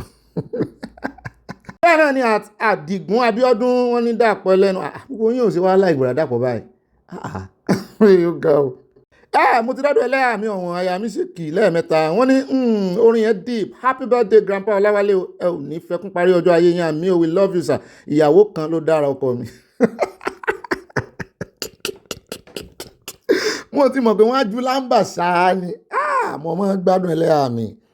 Máàmi Abọ́láńlé Ògúndọ́là wọ́n ní a máa ké títí ọ̀ràn ló wọ Èkìtì yìí ó nínú ilé ìjọsìn Ọlọ́run Christ Apostolic Church àfi kí Ọlọ́run gbà wá o kí ni wèrè ń fi àwọn ènìyàn tó ń pa á ṣe Adó Èkìtì ní dánimọ̀ wà o wọ́n ní ó ga o báwo la ṣe fẹ́ wá sílé báyìí o love from Mama Dollar mọ́ mi kò sí tí ó ṣe yín wọ́n tẹ love sí abẹ́ náà ni mo rí wine mo rí tòǹdó rí flower rose flower mo rí cake àtúnmilọ́lá wọ́n ní ẹkú ètò bíi àtàyà Ọlọ́run ẹ̀yin náà kì í sáwá wọn ni mo kí gbogbo ilé aláyọ̀ worldwide o gbogbo lẹ́ńkìyàn ẹ̀kọ́ ọjọ́ mẹ́ta happy birthday to the celebrant ọjọ́ àtúbọ̀ dalẹ̀ lórúkọ olúwa mi àfa olóṣùká lóru gbogbo ìṣòro àgbáyé sórí abẹ́rẹ́ ọ̀run tí ń wọ̀ wọ́n ní àwọn ọmọ tiẹ̀ wà ní skul ó sì wá ń ṣì àwọn ọmọ mìíràn lọ́nà ó yẹ kí wọ́n lé àwọn ọmọ rẹ̀ kúrò ní skul bẹ́ẹ̀ ni kán lé wọn padà sílé kí ó bẹ́ẹ̀ náà ni ẹja lọ sọ́dọ̀ bá mi Abbey Ayélọ́jà wọ́n ní bàbá Bobby I so love your incoming music today wow ọlọ́run ló fi sí mi lẹ́nu kótó truly you need to wax an album. God will continue to bless your golden voice. Amen. Báàmí kára ó le. Báàmí Olúkáyọ̀dé Hamzat wọ́n ní àwọn ìka oníjẹkújẹ èyí tí wọ́n ń jẹ lọ́wọ́ wọn ò tí ì jẹ tán wọ́n ń jí àwọn ènìyàn gbé lọ́tún lọ́sì wọn ò wá ojútùú sí ìjà one ní gbogbo wọn ń jà. At Comfort Adélẹ̀ wọ́n ní Ọ̀gbẹ́ni Bobby Ànàyá Awólọ́wọ̀ shouted gbogbo ohun tó bá wọn ní Nàìjíríà yìí o bá wa Yorùbá nation la fẹ́ no going back bẹ́ẹ̀ náà ni wọ́n fi nǹkan ọ̀pá ránṣẹ́ sí a. mọ́mí yẹmí gé wọ́n ní wọ́n ta mọ́tò yìí ga àwọn ọlọ́pàá náà fẹ̀sùn kan o mọ́tò tàn mú tí ì sì ṣe pé bóyá wọ́n mú ilẹ̀ gálì wọ́n ti ẹ̀ mú mọ́tò tí wọ́n lọ help ẹni tán jí gbé tán lọ gbé kúrò ńbẹ̀ ẹ sì tà á túmọ̀ ẹ̀ náà ni wípé àdúrà lẹ́ ń gbà kàn mọ́ rí ẹni yẹn mọ́ àlọ́ rámirámi lẹ́ ń gbà fún ẹni tán jí gbé sáwọn náà láti dojú ọkàn lè wípé wọ́n lọ gba ẹni yẹn lẹ̀ o àwọn yẹn tún sanwó ransom wọ́n tún sanwó gba ẹni ẹlẹ́ni lẹ̀ èyí tún wá ta mọ́tò ẹ̀ ó yẹ kán fojú ọ̀gá ọlọ́pàá yẹn hàn màbò bẹ́ẹ̀ náà ni ẹjẹ́ àdọ́dọ̀ mọ́ Mr. Òdèlé wọn ní Ọ̀gbẹ́ni Bobby ẹjọ́ ẹ bá wa bẹ gbogbo kìrìsìtẹ́nì kan yé sí àfojúdi àwọn ọlọ́pàá ti wọ́ọ̀nù pé 4 PM kan parí ìsìn kan máa lọ sílé kí ló wá dé tí wọ́n ń ṣe ìsìn 7 PM kan máa ṣàfojúdi Ọlọ́run òróró wọn tẹ̀lé ọ̀síà mọ́mí Dorcas jálò wọn ní ìbágbé Adébẹ̀ Sanawole ganu sí máìkì òpékè pọ̀ àti bẹ́ẹ̀ bẹ́ẹ̀ lọ wọn tẹ̀lé ọ̀síà wọn ju kiss mọ́ hàn àgbádùn yín 100% bá àjà wa náà gbádùn yín mọ́ mi mo fi nǹkan panu ránṣẹ́ bẹ́ẹ̀ ni mo rí ṣé ìsàtàrodo rè mọ́ mi strawberry ni mọ́ọ̀mí Tóyin Nọ́rì wọ́n ní kírímínà lọ́lọ́pàá yìí wọ́n pọ̀ bẹ́ẹ̀ wọ́n jẹ́ kí iṣẹ́ àwọn ọlọ́pàá gidi yọ rárá bẹ́ẹ̀ náà ni mọ́ọ̀mí Moradeyo Alaba wọ́n ní Obi Àtàyà how are you doing? We're doing just fine like you. I don't know how people forgotten so soon that Boko Haram repentance were also deployed into police. What do you expect of them? wọ́n tẹ́lẹ̀ ọ̀sẹ̀ àti nǹkan panu. bẹ́ẹ̀ náà ni mo sọ̀rọ̀ mọ́ọ̀mí Fúnmilọ́lá Bello wọ́n ní Ọ̀gbẹ́ni Bobby ibà mọ́nà tán Ọlọ́run jọ̀wọ́ bá wa dáwọ́ páípáí yìí dúró àmì o akíbàbá wa Ọláwálé happy birthday to you sir àṣìṣàmọ̀dún sáwọ́ Obi olóhùn iyọ̀ tó ń dá àwa ìyàwó wọn lọ́rùn wọ́n ní nǹkan kò ní sẹ̀mí àmì àtẹ̀yìn náà o àmì ẹlẹ́yà àwa ìyáálé ń kí o love you ẹlẹ́yà ló ní gbogbo gift tán fi ránṣẹ́. mọ́ọ̀mí Fasat Garba wọ́n ní ibà lọ́bì èmi lẹ̀ ń bá wí Bobby lọ́bì ibà kà síwájú wọ́n ní bàbá Wándé náà máa ní ìdí pàtàkì tí wọ́n fi sọ bẹ́ẹ̀ ṣùgbọ́n lídò tèmi lọ́dọ̀ tèmi náà fẹ́ sọ ó dáta fún ó dára nàfẹ́ kó dára fún ọkùnrin tí ó bá nífẹ̀ẹ́ ara rẹ̀ kó fẹ́ ìyàwó kan ṣoṣo níwọ̀n ìgbà tí ọ̀rọ̀ kùn àti ìyàwó rẹ̀ bá ti yí ara wọn ire o ọ̀rọ̀ wọn nàfẹ́ kọ ọ̀rọ̀ kùn ni mo rí. Mami Agnes Ọ̀sádé mo ti dọ́dọ̀ yín wọ́n ní Boblicious ìyàwó rẹpẹtẹ ìyá rẹpẹtẹ wọ́n ní ayẹyẹ kan ìfọ̀kànbalẹ̀ ńlá from experience ẹni gọ̀gbé Bobby ẹni tó bá gọ̀gbé bẹ́ẹ̀ ni ó dáràn lọ́wọ́ ẹni gbọ́n ọlọ́run ẹni tó gọ̀ ni ẹni tó gbọ́n wọ́n tẹ lọ́ọ̀fù sí a ẹjẹ́ àdọ́dọ̀ mọ́ mi Grace Olùṣòtọ́ wọ́n ní sí ó parọ́ ni lótìtọ́ èmi kò ní ọmọ yahoo lọ́mọ ṣùgbọ́n ta ló fa irú nǹkan bá wọn bí kò ṣe ìjọba Nàìjíríà tí wọ́n bá ṣe bó ṣe tọ́ ṣé àwọn ọmọ yahoo àpọ̀ tó báyìí káàkiri kí ló dé tí nǹkan Nàìjíríà máa yàtọ̀ tó máa ń ya ìjọra. Captain Mike Adesanya wọ́n ní Obi bí bàbá Ọbásanjọ́ ṣe máa ń ṣe nìyẹn ṣé ó gbàgbé pé ó ṣe bẹ́ẹ̀ fún ìlú Èkó náà egbin ògbà fún ìjọba àpapọ̀ ọ̀tá ìlọsíwájú ni àgbàyàsí ni bàbá yẹn o wọ́n tẹ́lọ̀ ọ̀sẹ̀ àti nǹkan panu o mo jíṣẹ́ yín fún bàbá o mo dúró ń ta jíṣẹ́ yín ni wọn ò lè súnmọ́ wọn o èmi ìrágbà àfin o bẹ́ẹ̀ náà ni ṣùgbọ́n àgbà náà ló rán mi ságbà wọ́n sì ní ẹni tó rán sẹ́là là ń bẹ̀rù àìbẹ̀rù ẹ̀ tá a jẹ fún bẹ́ẹ̀ náà ni ẹja rẹ̀ bá mi rábẹ́ ọlọ́pàá ṣiṣẹ́ ráwọn ṣẹ́tẹ̀ ìmọ̀ ràn mí lórí kan ní. wọ́n ní ECOWAS building mind you nothing like secret agendas and private meetings is safe to the world in that building anymore. wọ́n ní there are a lot of big bunkers and tunnels under the ground everywhere in Nigeria. All these were constructed by Chinese engineers. Ajá Fatima àgbàrá òjò wọn tẹ lọ́ọ̀sẹ̀ àti nǹkan panu bẹ́ẹ̀ náà ni mo rí flower olóòórùn dídùn yóò yẹ ìmọ̀ mi o salamu aleykum lẹ́ẹ̀kan sí o. Alájà Kudirat Wahab wọ́n tẹ lọ́ọ̀sì àwọn búsẹ̀rin ayọ̀ wọ́n wá fi nǹkan panu lé e. Báàmì rábí ọlọ́pàá dé wọ́n ní bro during the day most of the police officers always appeared in the finest uniforms but at night they are the same police officer who will appear to you as a terrible bandit and kidnapper. Ṣé lóòótọ́ mo bá ń fà lè jẹ́ líìsì. Ayọ́pẹ́lẹ́ tó pààyàn ta gbangba kò mọ̀ pínlẹ̀ tí mọ́ ó ti gbàgbé ara bẹ́ẹ̀ náà ni mọ́ọ̀mí Yẹmí Ìgè wọ́n bú sẹ́ni wọ́n ní ọkọ̀ ẹlẹ́yà mi lẹ̀ ń ké sí ẹ̀yin náà lẹ́mọ̀ ọ̀nà tí ẹ ó gbà tí ó fi yá yín o wọ́n ní àwọn tó kóyàwó jọ ẹ lọ wo àríṣekọ́gbọ́n wọn ìyẹn àríkọ́ṣe wọn ilé olórogún ọgbà wèrè ilé olórogún ogun ni. àgbo ìwo agbárí mi ẹlẹ́yà alágbó wọ́n fi ń káàbọ̀ sínú apá kejì ìròyìn nílé agbódò gangan ibi láti wá mọ̀ wálẹ̀ yìí táàmọ̀ kanjú abẹ́ǹkò táàmọ̀ fẹ̀ lójú gbogbo tá a ti mẹ́nubà nú abala àkórí ìròyìn ní pápá àpẹ wá nǹkan jókòó lé ẹ jókòó déédéé comfortably sórí kùsìn sí àlẹ́ ìjókòó sí bó ṣe bí sẹ́ ló bá yín ẹ fi amóhùndùngbàmù kékeré tá a mọ̀ fi sétí earpiece ẹ fi sétí kẹ́ ẹ mọ̀ gbọ́ ìròyìn kẹ́ ẹ mọ̀ fi ṣèfàjẹ́ bẹ́ẹ̀ náà ni kíṣẹ́ mọ̀ bá wà boring nítorí no dulling moment lórí ìkànnì ilé aláyọ̀ yìí bẹ́ẹ̀ náà ni bọ́ bá dilẹ̀ lẹ́yìn ìgbà tẹ́ bá ti wá nǹkan panu tán ni o nǹkan tẹ́ mọ̀ fi sọ̀rọ̀ àjìgà bẹ́ẹ̀ náà ni ẹ wá nǹkan olómi tútù sí bó ti ṣẹlẹ́rìn dòdò náà ni bó ṣe olówó ń fàdòrò ẹ mọ̀ fàdòrò yẹn báyìí ẹ rí bí ẹ sì mọ̀ fà lifting tí nìjẹ́ bẹ́ẹ̀ kẹ́ ẹ jẹ́ kó mú bà dáadáa bí ìgbà tí yẹn bá fẹ́ tẹ̀bà tó wá rẹ́ sínú omi gbóná ẹ jẹ́ ò mú bà dáadáa ẹ jẹ́ kí tí ìyẹn mú bà dáadáa ẹ gé láìmù díẹ̀ sí kẹ́ ẹ wá oyin gan dáadáa tí oyin ti yàgbẹ́ sí ẹ ta sí ìgbẹ́ oyin là ń jẹ bẹ́ẹ̀ náà ni ayé wa ó lànà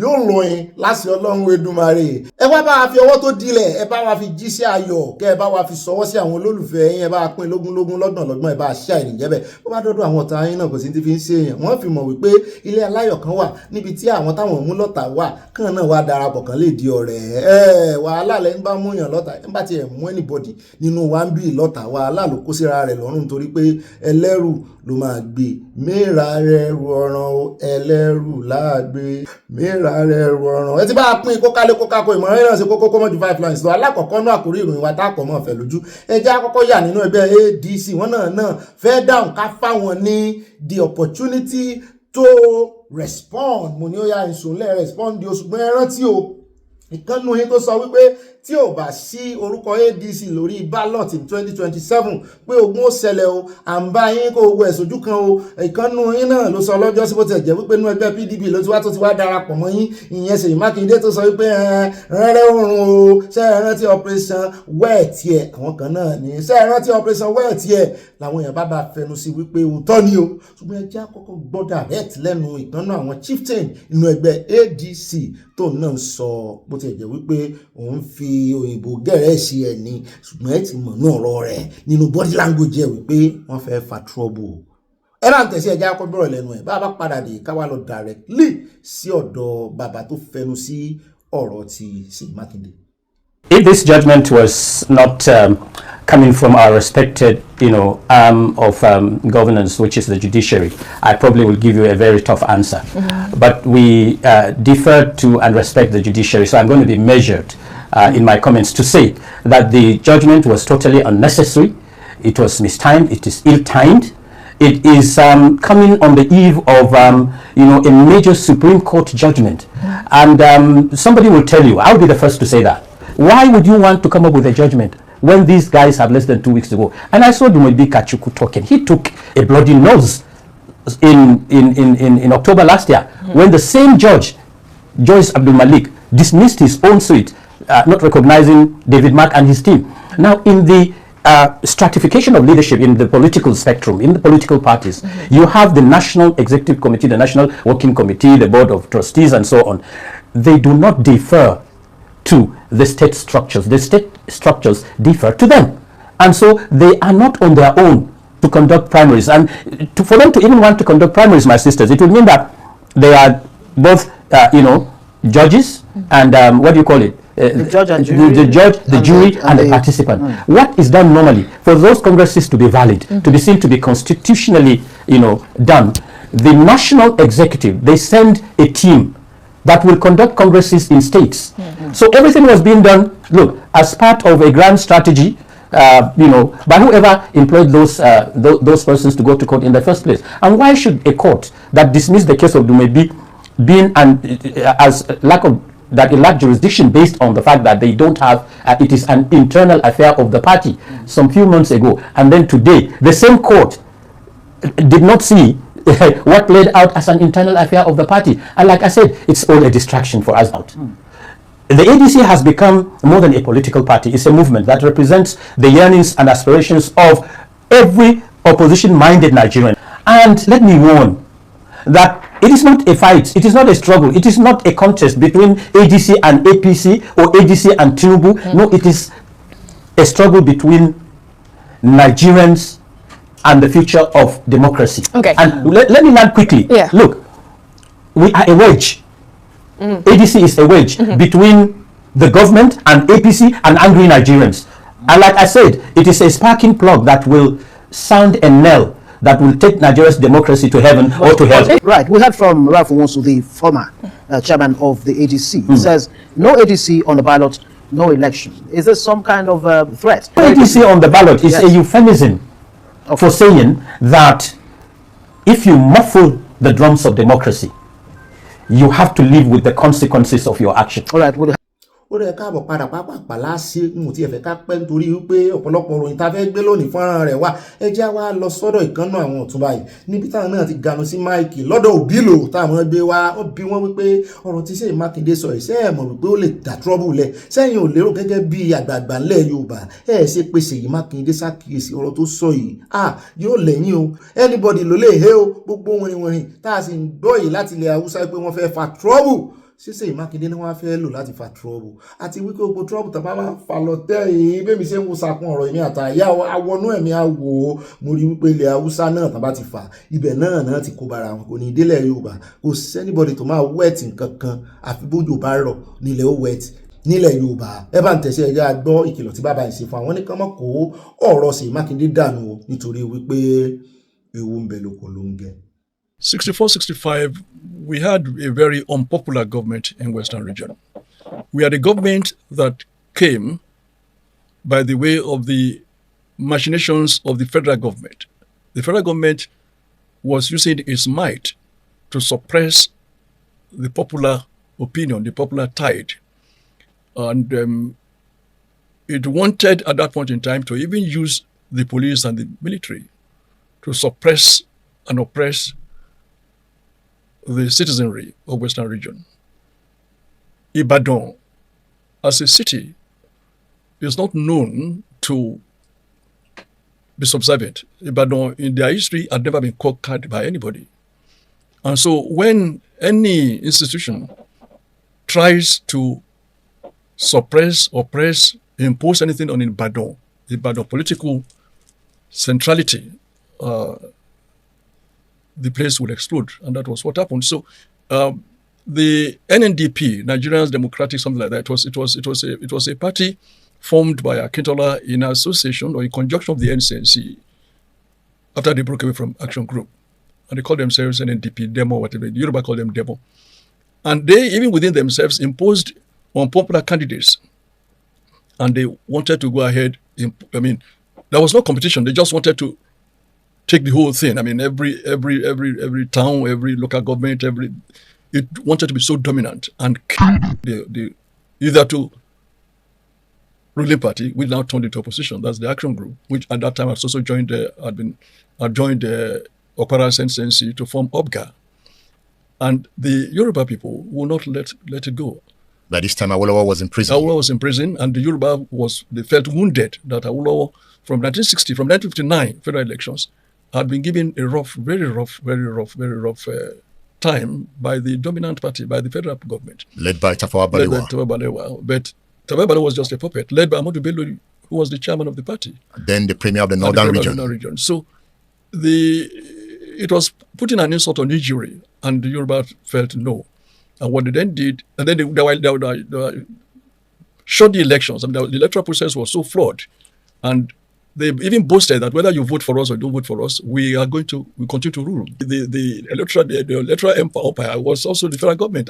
The electoral empire, the judiciary, the military, the police, they were all in the hands of the federal government. So how is that similar to this moment? Well, it's obvious. Now we really don't have a National Assembly. Everybody knows that. We have a National Assembly that is just a rubber stamp. In fact, worse than a rubber stamp.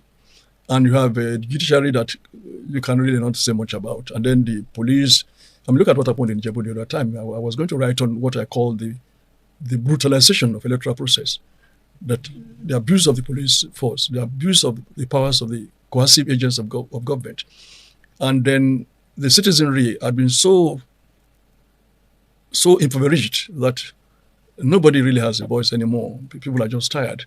And people are confused, and people are very, very angry, very, very angry. Even though they may not say it because they don't have anywhere now to vent their anger. The press had been so infiltrated by several hired writers who will just regurgitate whatever the government wants them to say.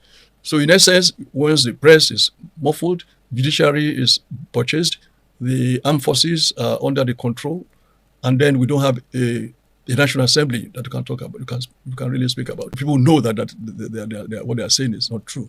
And in any event, talking personally, I don't believe we have political parties in Nigeria. I've always said so. All we have is just a collection of businessmen, market women, traders.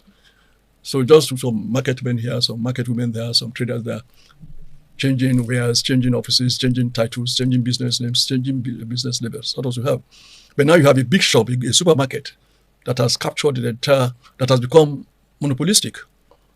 And that is what is happening. So we now have small shops, small traders, small businessmen wanting to free themselves from the stranglehold of this monopolistic organization. And what would that struggle lead to? What it will lead to is probably will lead to two things. Could lead to an implosion of the monopolistic organization, because when you have a monopoly which is not oligopolistic, if it's a real serious monopoly, serious implosion, it's going to cause serious katakata from end of May, middle of May, because there are so many people who are even outside the Senate who are angling to become senators, and now you say they have to go back, and those who are there also have to go back to their governors to receive blessing. And we do know that most senators, if not all of them, are not in agreement with their governors. And then we also have governors who are also eyeing the senatorial seats. So how would that play out? So you have governors fighting some ministers, some senators from their states. You also see people in the APC leadership who are aspiring to become senators, who will also be fighting the governor and will be fighting those who are already in the Senate chamber. So it's going to be serious infighting. Ó dá káàbọ̀ padà ọ̀dọ̀ Ṣèyí Mákindé náà la wá ń lọ o, àfi bó ṣe lanu sí máìkì lánàá níbi tí ó ti ń ṣe báìbàì tó ń juwọ́ sí àwọn mùsùlùmí òdodo, àwọn mùsùlùmí òtítọ́ tó ń lọ sí Mẹ́kà. Bẹ́ẹ̀ náà náà kó òkò rigidi lé wọn lọ́wọ́ wípé ẹ kó mẹ́rù ẹ lẹ́ òkò lu àṣetánì lórí orí rẹ̀ ní ẹ̀sùn o, ẹ mọ́ sun ọwọ́ rẹ̀ ó lè náwó mú òkò yín o, orí rẹ̀ agbárí rẹ̀ ní ẹ̀sùn gbogbo àwọn àṣetánì ilẹ̀ Yorùbá pàápàá jùlọ tó kángun sí Ọ̀yọ́ state. Torí ẹ̀ la ṣe invest sínú yín o, ẹ bá wa sọ òkú ní gbogbo àṣetánì gbogbo òṣòro ilẹ̀ Ọ̀yọ́ state. Ìtàn tí wá ń lọ náà ní àwọn gbàgbé nǹkan kan, mo ní ilẹ̀ tún gbàgbé wọn ni báwọn bá fi dé bọ̀dà Ṣèyí ìkan lára àwọn ọmọ mùsùlùmí láwọn fẹ́ kẹ́ fi sórí oyè o, òun ni kó jẹ́ ẹni tí ó gbàpò lọ, òun ni kí ẹ gbé àlééfà ìṣèjọba Ọ̀yọ́ fún o. Àwọn fẹ́ rè é gbà ládùúgbà báyìí ni o, kó ṣẹ́ ní tìlákọ̀ṣẹ́ o, inshallah ó gbọ́dọ̀ ṣẹ́ o. Ìdáhùn tí bọ̀dà Ṣèyí fi dán lóhùn ó ya gbogbo aráyé lẹ́nu. The next governor mùsùlùmí ló yẹ kó jẹ́. Mo fẹ́ bẹ̀ yìí ní ẹ gbàdúrà because ọkàn ọba àti ìjòyè ọwọ́ Ọlọ́run ló wà. Ẹ gbàdúrà k'Ọlọ́run yàn fún wa. Ó yàn tí a lè continue iṣẹ́ tí à ń ṣe yìí, tá a lè tẹ̀síwájú. Mo kúkú ti sọ pé kí wọ́n mú statistic wá fún mi at the appropriate time, má ṣe àì. Ṣùgbọ́n lọ́wọ́lọ́wọ́ báyìí, gbogbo àwọn senators tó ń represent Ọ̀yọ́ state l'Abuja mùsùlùmí làwọn mẹ́tẹ̀ẹ̀ta. Bẹ́ẹ̀ni. Senator Sarafadin Ali, Yunus Akíntúndé àti Fatai Buhari. Ní sáà tí ó lọ before eléyìí, àwọn mẹ́tẹ̀ẹ̀ta tó represent Ọ̀yọ́ state mùsùlùmí náà ni wọ́n. Kọ́lá Balógun,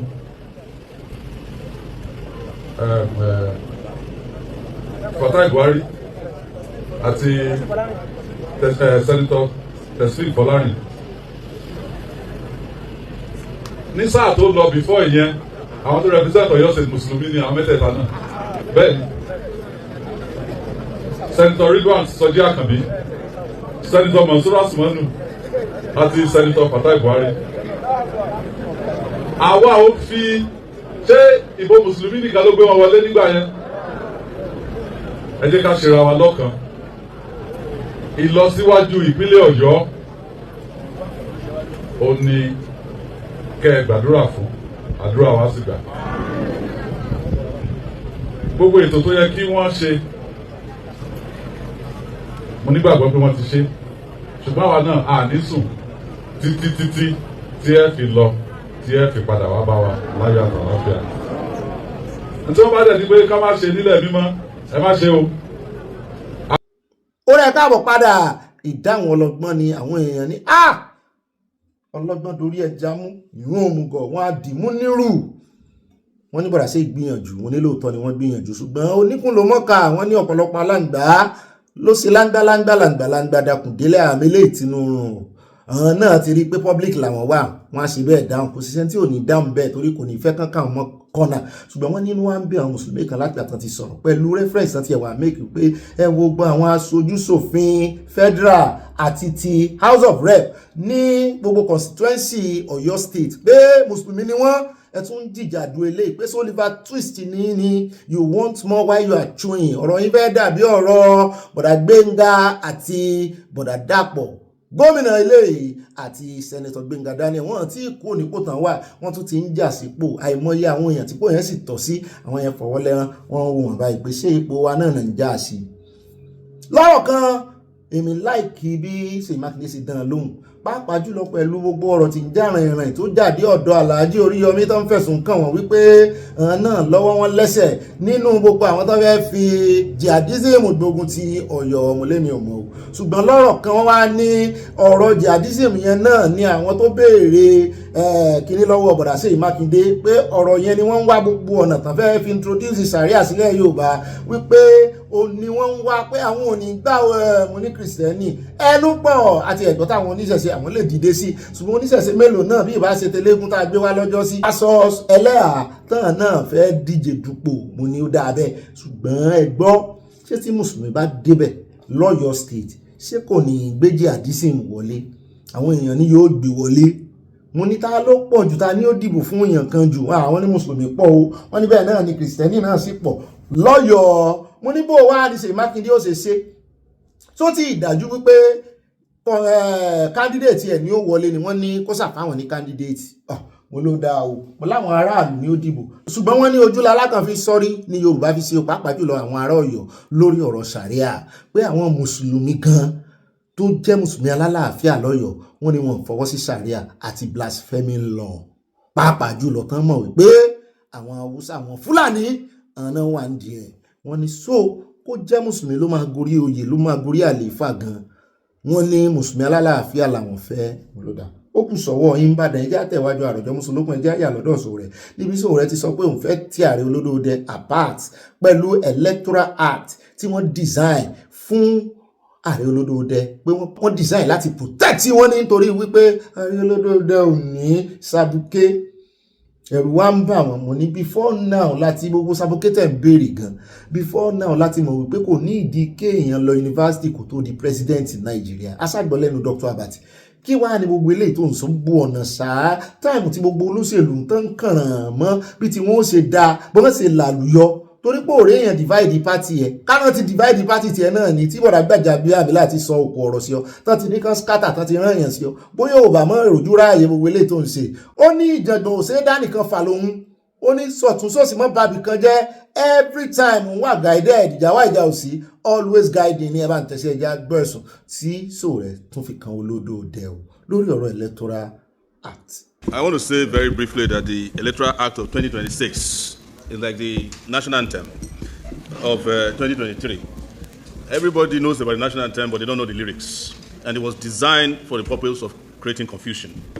And you will notice that in Nigeria, whenever you find an electoral act designed by the ruling party, it is meant to correct a problem that they couldn't overcome the last time. The problem this time is that the presidential candidate of the APC doesn't have a qualification. And the electoral act was designed, I'm talking about Tinubu now, the electoral act was designed to cure that flaw because there's no way they can find the certificate. There's no way they can find this qualification. And as a result, I have a problem with the political parties. You have a problem in your hands about the electoral act. You carry yourself to a banquet in the Aso Rock Villa to go and appeal to the guy who designed the electoral law in the first place. What do you want him to do? To help you defeat the electoral law that was designed to help him continue his illegality in office. If the electoral law says somebody must qualify before they become president, there's no way Tinubu will be qualified to contest the next election. So why are you here deceiving yourselves? The second aspect is that these booby traps in the Electoral Acts were done to give lawyers and our courts the opportunity to prolong our suffering. This is an electoral law for lawyers and the courts. But serious democracies, yes. You already know, we are carpenters, but we are lawyers. You already know that a lot of provisions of the Electoral Act violate the Nigerian Constitution. And wherever the Constitution provisions are violated, the Constitution is superior to an Electoral Act. Why are we arguing here?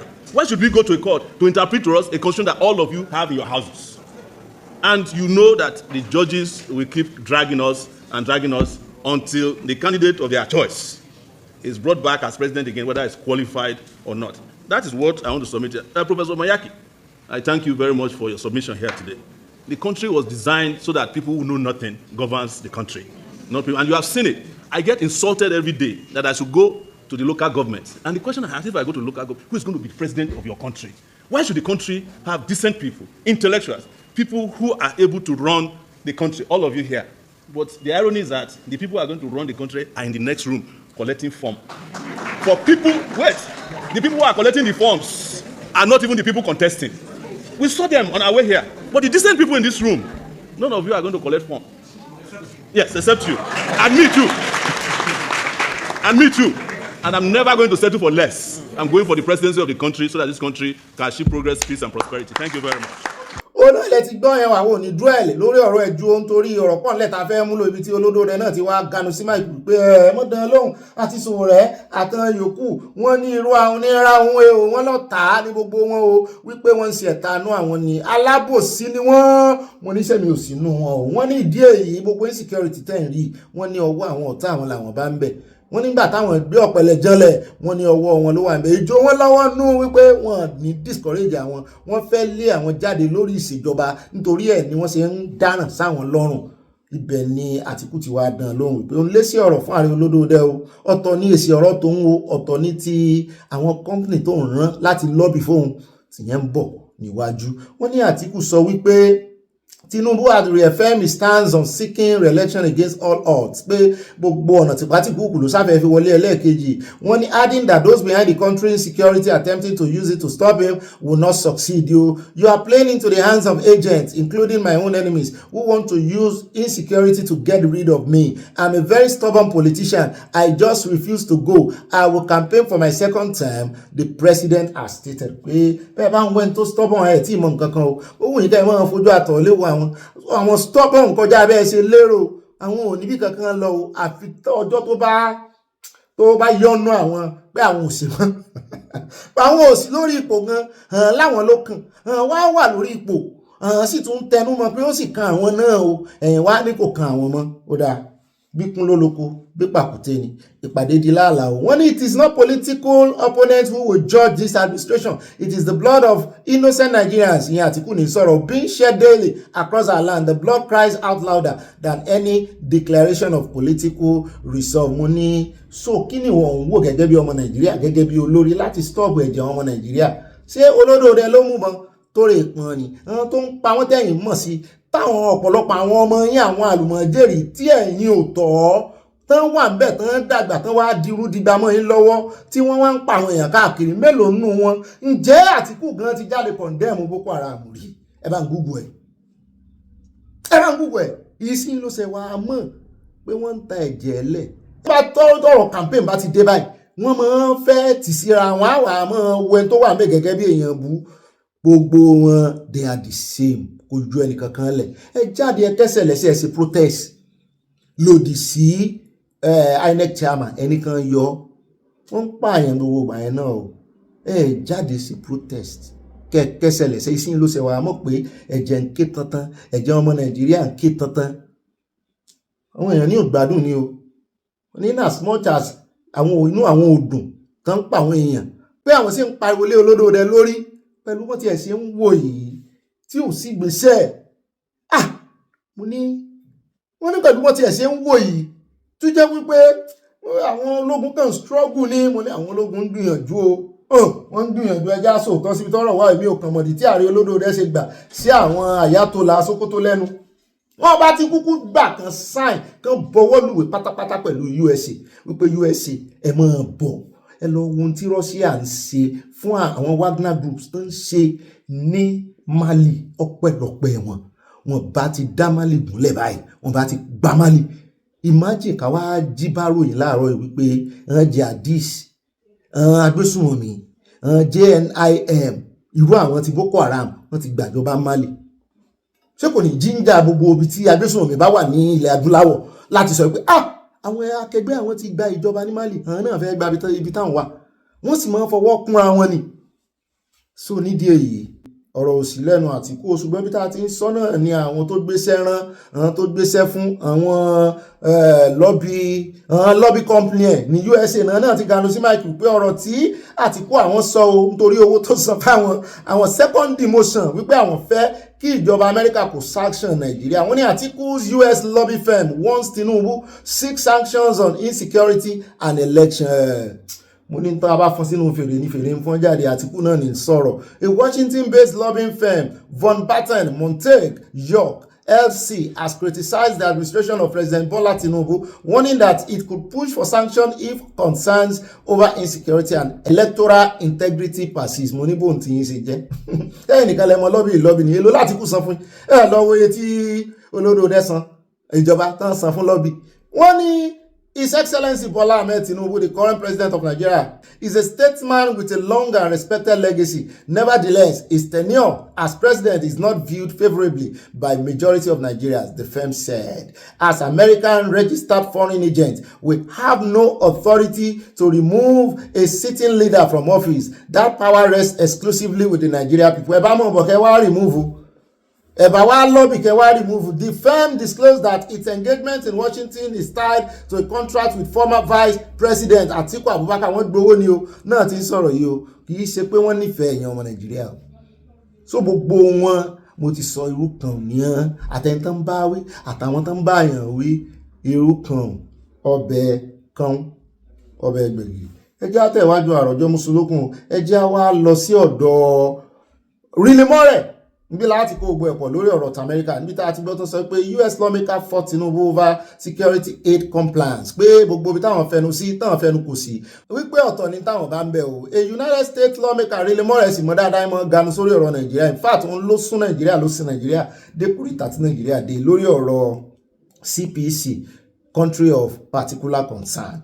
Wọ́n ló ti wá ganu sí Mike wípé gbogbo àdéhùn táwọn jọ ní lórí ọ̀rọ̀ insecurity ẹ mọ́ pa àwọn brothers àwọn ọmọ in Christ wípé ibi táwọn fọ̀rọ̀ sí ọ̀tọ̀ níbi táwọn bá ọ̀rọ̀ kò jọ bí ẹni pé ààrẹ olódóore àti ìṣèjọba wọn kò jọ bí ẹni pé wọ́n serious. Gbogbo owó ìrànwọ́ àtàwọn 200 táwọn kó wá nínú ọmọ iléeṣẹ́ ológun àwọn láti wá ran Nàìjíríà lọ́wọ́ kan fún wọn ní intelligence ó ń jọ bí ẹni pé àwọn ó dẹ̀yìn o kèrègbè tó fọ́ ó dẹ̀yìn lẹ́yìn odò pé àwọn ó dẹ̀yìn lẹ́yìn wọn o àwọn ó fi dá wọn o ṣùgbọ́n àwọn ó gbé ìgbésẹ̀ tó lágbára tí ó jẹ́ kí ìṣèjọba burú jáì fún ààrẹ olódóore láti ṣe o. Mora who represent West Virginia's second wọn bí ṣe pè ní òtòrò fẹ́ jọ ìsọkúsọ létí mi wọn bẹ́ẹ̀ ṣe mọ̀ pé Virginians bọ́ọ̀lù ẹ̀sìn mọ̀ pé lọ́hùn. ní second district made this known in a post on X on Wednesday. Àwọn olè kọ́nu kọ́mẹ́sẹ̀ sàn kí YouTube mọ́ lọ rí sí nǹkan mi òtòrò jọra wọn. When he urging the U.S. Secretary of State Marco Rubio to consider the development when administering upcoming funding cycles. In my view, the Tinubu administration has failed to live up to conditions the appropriation committee placed on security assistance. I urge Secretary Rubio to take this into account in administering both FY26 and FY27 funding. The reference to FY26-27 relates to the United States fiscal years, which run from October 1st to September 30, covering the next budget cycles during which Congress determines allocations for foreign assistance. A sì ń gba foreign assistance lórí gbogbo wọ́n ṣe fún wa ní wọ́n ṣe fi Nàìjíríà sí country of particular concern. Only the funding under discussion includes U.S. security support to Nigeria, such as military training, equipment supply, pé owó ló ná àwọn kan tó tarí 300 and something personnel sí Nigeria. Intelligence cooperation abẹ́rù pé Nigeria ló ń bá wọn nà ní. and counter-terrorism assistance aimed at tackling threats pé àwọn làwọn fún ní intelligence láti inú satellite àwọn owó ló bá dé. Such assistance is subject to approval by US Congress and is often tied to conditions including compliance with human rights standards, accountability in the use of funds and measurable progress, addressing security challenges. So as only my brother and sister in Christ are pipe for practicing their faith and believe in our Lord Jesus Christ. More said at the time, warning that prolonged inaction could worsen the situation. He further argued that despite years of support from the United States, including provision of training and equipment, the crisis had persisted without sufficient response from Nigeria authorities.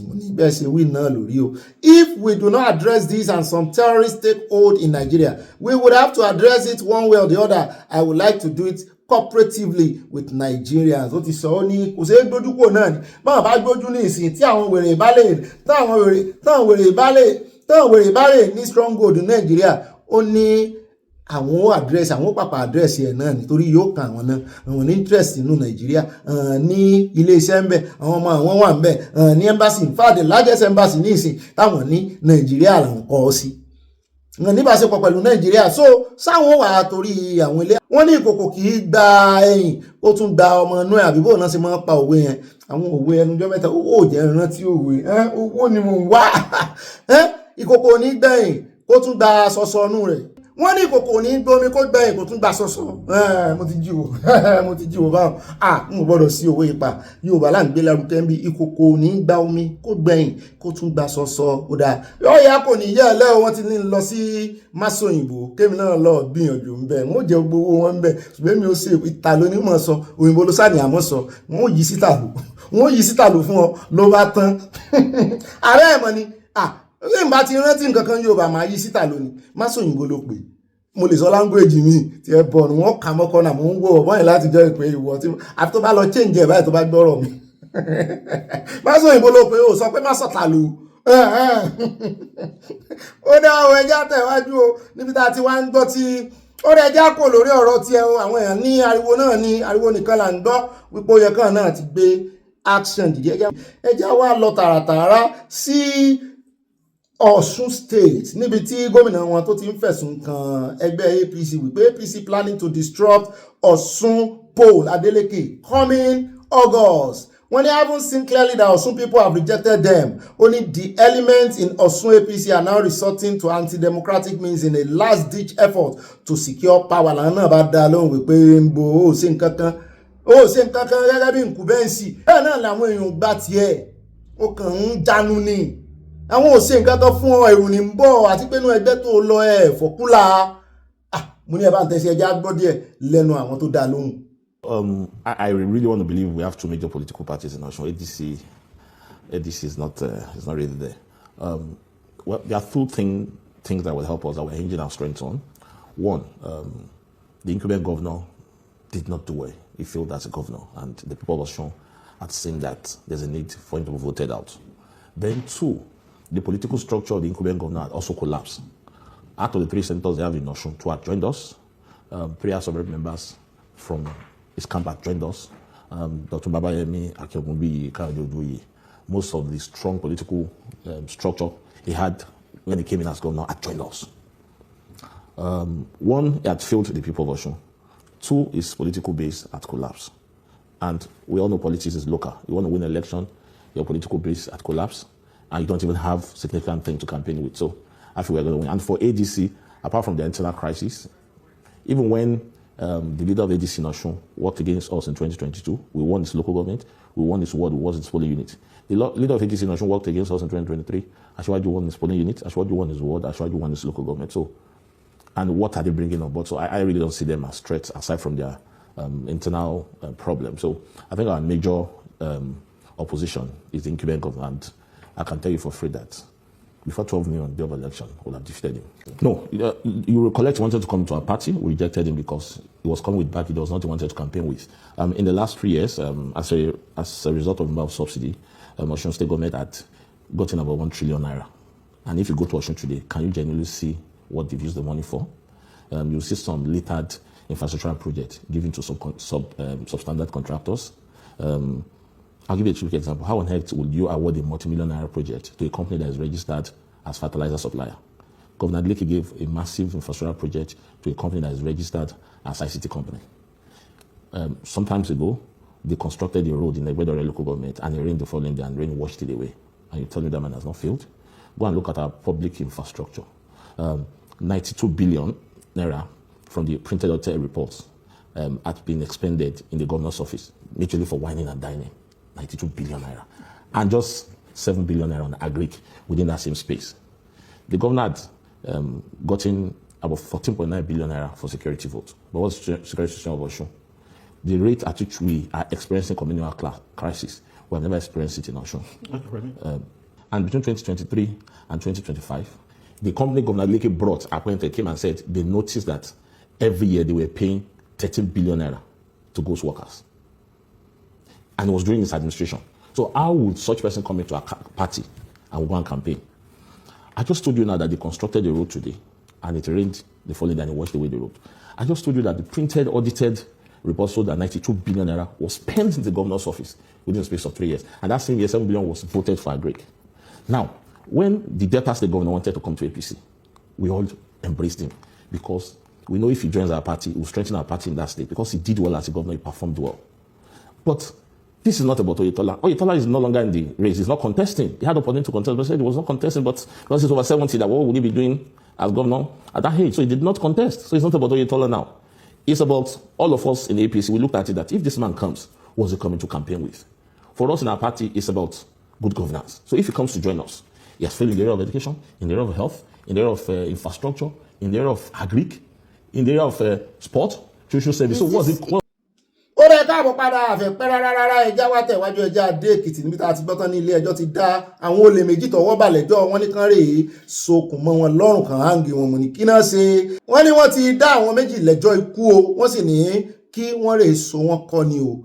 The defendant Ojo Ọlásùnkànmí ọmọ 31 years àti Ọba Móyègùn Délé ọmọ 31 years lòun náà ni wọ́n kó lọ sí ilé ẹjọ́ ní January 31, 2020 náà ti ń bá bọ̀ o pẹ̀lú Adéwálé David ọmọ 36 years tó kú nígbà tẹ́jọ́ sì ń lọ òun ti gba ìdájọ́ rẹ̀. Wọ́n ní ẹ̀sùn 6 ni wọ́n fi kàn wọ́n o. Bordering on conspiracy and armed robbery as amended on March 25, 2025. The charges stated that the defendants armed with ìbọn àti àáké ni wọ́n gbìmọ̀ pọ̀ tí wọ́n rè ja olè ní August 11, 2018 ní Ọ̀gàngán Modu off Igbole Road, Ìdó Èkìtì. Wọ́n ní lọ́jọ́ iná ní the same location ni wọ́n ja ọ̀pọ̀lọpọ̀ àwọn èèyàn lólè, wọ́n gba nǹkan ìní wọn, wọ́n gba dúkìá wọn, wọ́n gba fóònù, wọ́n gba mọ́tò Toyota Sienna Space Bus, DVD player mú níláyé ìjọhún ta ní lo DVD player mọ́.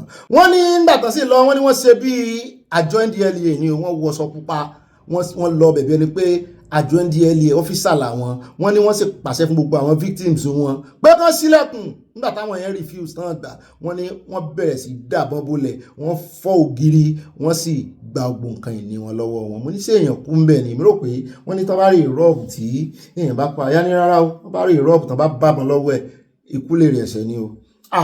Wọ́n ní the prosecutor OB Ayeleso called 9 witnesses and tendered the defendant's statement. 1 black axe, 15 CM card, 15 SIM card, phone, a Toyota Sienna Space Bus, photographs and other items as exhibit. Wọ́n ní òní adájọ́ rí ìyẹn Justice Bámidélé Ọmọ́tọ̀ṣọ́ tó fi sọ wípé ó dáa o, wọ́n tọ́ kí wọ́n rí ipa wọn ọmọ ló tán. Wọ́n ní wọ́n sì sọ wípé kán so ọrùn wọn mọ́gi ni o títí tí ẹ̀mí ò fi bọ́ lára wọn. Wọ́n tún wá gbàdúrà fún pé may God have mercy on you. Mo láàánú náà ni ṣùgbọ́n wọn ráàánú gbàǹlé ayé o. Àwọn àmọ́ bóyá wọ́n lọ appeal, wọ́n pé ẹjọ́ kò tẹ̀mí lọ́rùn. Ẹjá kò ń bẹ̀, ẹjá wá yà tààràtààrà, ẹjá wá lọ sínú àjọ NMDPRA níbi tí wọ́n ti sáàkì Ọgbẹ́ni Seidu Mohammed gẹ́gẹ́ bí olórí wọn. Ó ti di X báyìí o. Wọ́n ní 4 months after his appointment, kì í ṣe 3 months, mo kọ́rọ̀ mi jẹ́ 4 months ni. President Bola Tinubu has sacked the chief executive of the Nigerian Midstream and Downstream Petroleum Regulatory Authority, Seidu Mohammed. Láwọn ìwà ń bèèrè pé kí ló dé tó fi sáàkì ẹ̀. Ìtẹ̀sẹ̀ fi síbẹ̀ tí ò tí ì pé oṣù 4, ṣùgbọ́n wọ́n ní rògbòdìyàn tó ṣẹlẹ̀ pẹ̀lú àwọn airline operators tá a mú wá jẹta tán sọ wípé tó bá máa fi di òní ọjọ́ Thursday àwọn máa daṣẹ́ sílẹ̀. Láàrẹ Tinubu kúkú sáàkì mọ́júmọ́ òní náà ti sáàkì wípé irọ́ o, ó ní pé ìròyìn ẹ ti kàn sáwọn o. wọ́n fi gbogbo ẹnu sọ o wọ́n sọ ń tààràtàrà o ṣùgbọ́n nǹkan ẹyọ kan ṣoṣo motive táwọn èèyàn rí nìyẹn wípé ó ṣe wá jẹ́ ọjọ́ tí àwọn airline operators ní àpò àdáṣẹ́lẹ̀ náà wá ní wọ́n sáàkì ẹni ìṣí ajẹ́ wípé àáfàá sọ̀rọ̀ òjòkú wípé n táwọn rí nù mo ní ntẹ́bí náà rí nù o ṣùgbọ́n wọ́n ní ẹni tán wá fi síbẹ̀ ló ń kàwọn èèyàn lóminú wípé ẹ̀rí gbogbo èèyàn mọ́ ẹ̀rí èèyàn kankan mú outside the shore inshore lẹ́rìí mú yẹn wá gba ọ̀dọ̀ Dangote lọ wọ́n ní President Bola Tinubu has approved the removal of Seidu Mohammed as the authority chief executive of the Nigeria Midstream and Downstream Petroleum Regulatory Authority in the public interest. The president has also approved the nomination of Mr. Rabiu Abdullahi Umar as the new chief executive of the NMDPRA. The appointment is subject to Senate confirmation. Senate will confirm it. One year, Onanuga explained that the decision made pursuant to the Petroleum Industry Act 2021 is aimed at strengthening regulatory effectiveness in the midstream and downstream petroleum sector in line with the Renew Hope agenda. Umar is a seasoned executive with 25 years of experience across the energy, manufacturing and infrastructure sector, has a proven track record in strategic leadership. Wọ́n ní wọ́n ti ẹ̀ sọ̀rọ̀ kan wípé ó ti bá Dangote ṣiṣẹ́ rí àwọn èèyàn ló wá lọ yẹ̀wò dáadáa wípé ọmọ Dangote ni. Wọ́n ní Umar wọ́n lò ló jẹ́ group sales and marketing director at Dangote Cement. Dangote Cement ni o kì í ṣe refinery rẹ o. When he has over 20 years of experience in senior and executive functions within downstream petroleum and cement manufacturing sector. Àwọn ẹ̀wà níbo ló ṣe jọra àwọn. Rabiu started his career in Oando PLC and rapidly rose to all different management roles within marketing businesses. Làwọn ẹ̀wà níbo ló ṣe jọra àwọn. Òótọ́ kọ́ọ̀sì tó ṣe kọ́ọ̀sì ọ́ìlì ni ṣùgbọ́n ibi tó ti ní experience jù ìdí sìmẹ́ǹtì ni bó ló ṣe jọra àwọn náà ó jọra àwọn nítorí pé Dangote ó ti rí lò dáadáa gbogbo kùdìẹ̀kùdìẹ̀ tán máa ń fà tí ìtora àwọn tán jọ máa ń fà yẹn downstream upstream side stream midstream tán máa bá Dangote fà ẹ rí wípé ọ̀rọ̀ mọ̀ wọ̀ ní ìsìn ṣé yóò wà bójú Dangote jẹ ni ibi táwọn èèyàn ti ń pariwo nù làwọn èèyàn bá ní àwọn òbẹ̀rọ̀ gbárùgbọ̀ kankan lẹ́nu àwọn Fúlàní àtàwùsá mọ́ Tinubu ò ṣèyìn dáadáa kò ṣèyìn dáadáa gbogbo orí tó yẹ ó ṣèyìn náà ẹ kà á kún pé òun ló ṣe Dangote rí adúrú oore tí ń ṣe Dangote ni ẹjọ́ ẹ ṣọ́ra yín o bí ẹni pé Dangote gan-an ló gba gbogbo ògo NNPC báyìí ó dẹ̀ já tẹ̀ iwájú àròjọ musolókun o ẹjá wáyà lọ́dọ̀ Trump níbi tá a ti ń gbọ́ tó lóun fẹ́ sọ òun fẹ́ ṣèǹdì orúkọ Strait of Hormuz sí orúkọ òun o àwọn èèyàn ní ṣàwàdà ní sí ẹ̀. US President Donald Trump has stirred fresh controversy after appearing to endorse the proposal to rename the Strait of Hormuz. Proposal ni ó ti endorse yẹ o àwọn tí ẹ lò sí ń tì í. Wọ́n ní ó fẹ́ sọ the Strait of Trump mo ní sọ òun ló lodò ni òun ló ní sí amplifying the idea through a reshaped post on Truth Social on Wednesday. The post, which included a map labeling the narrow but strategically vital waterway under the new name, quickly drew attention given the strait's global importance. Mo ní eléyìí ó máa jẹ́ kí àwọn yòókù tán fẹ́ dá sọ̀rọ̀ yìí kán dìde gbọ̀ngbọ̀n wọ́n ta gbọ̀ngbọ̀n ní ìsìn ó sì ti sọ wọ́n náà ti ń prep wọ́n ti ń ṣe prep lẹ̀ láti dá bàbá ńlá ogun kan dáná ya Iran wọ́n ti ń prep àwọn ọmọ ogun lẹ̀ báyìí so gbogbo eléyìí táwọn máa ń rò pé bóyá ó fi ń ṣàwàdà so gbogbo eléyìí tó máa sọ̀rọ̀ nígbà míì táwọn rò pé ó fi ń ṣàwàdà ó fi ń ṣe kì í ṣeré lọ́dọ̀ Trump o gbà míì ó máa ń dàbí ẹni pé kí ni bó ló ṣe sọ odidi odò lóko rẹ̀ Strait of Trump yóò sì ṣẹ́nu ẹ̀ kàn rí lórí Google bẹ́ẹ̀ bá ti ń wá map ẹ̀ kàn rí wípé orí odò yìí Strait of Trump ló dí kò tiẹ̀ pè ní Strait of America Strait of Trump ló dí báyìí wọ́n á dẹ̀ station kìíní síbẹ̀ for heaven and never tí ò ní sí bóyá gan-an sì máa dá tó géètì lẹ́ẹ̀mbẹ́ kà mọ́ o. ó rẹ̀ lẹ́la àfikáde gbogbo ròyìn tòní lẹ́ẹ̀já sáré dé Kwara onífọ́nrán kan tí ó ti jáde ti pẹ́ nípa ọ̀rọ̀ olè ọ̀fà yìí náà ni èèyàn bá tún bẹ̀rẹ̀ sí pé fọ́nrán yìí kiri ní wọ́n á ń wòye ọ̀rọ̀ tó wà ń bẹ̀ àwọn kan tán mú tán ní wọ́n jẹ́ bíi àwọn political son fún Sàràkí tí wọ́n fi olè pè ó wá sọ̀rọ̀ mo wá rántí fọ́nrán yẹn mo fẹ́ tún play tó ló dárúkọ èèyàn kan ń bẹ̀ ó dárúkọ Bàbá Láyé ó ní Bàbá Láyé wà lẹ́yìn gbogbo òṣòro ibi tí wọ́n ti ń fi olè pè àwọn yìí mo níbẹ̀ tí wọ́n máwọn kan tán jẹ́wọ́ náà ibo lẹ́yìn tún ti gbé ọ̀rọ̀ ìwà ibẹ̀ náà mo tún ti wá pàdé bọ̀dá kan àwọn náà ń gbèsè púpọ̀ Sàràkí lẹ́yìn wọ́n sọ̀rọ̀ lórí ọ̀rọ̀ ti ọ̀fà olè ọ̀fà yìí ẹ bá ń tẹ méjèèjì sí ìwọ̀n bàtà bá lè gbọ̀n bẹ́ẹ̀ káyà wá gbọ́ adébẹ̀nù abala ẹ̀ńbára yìí. bí èmi tí orí tí mo dúró ilẹ̀kùn mi mo ṣí sínú ilé mo ṣí síta. ẹ látàn. ẹ látàn. lẹ̀kùn tó bá fi mọ̀ bọ̀ lẹ̀kùn tó bá fi kìíní ṣe spring tó bá ẹ lè tì sínú ẹ lè tì síta ó fi wúlò fún àwọn tó ń lò ní.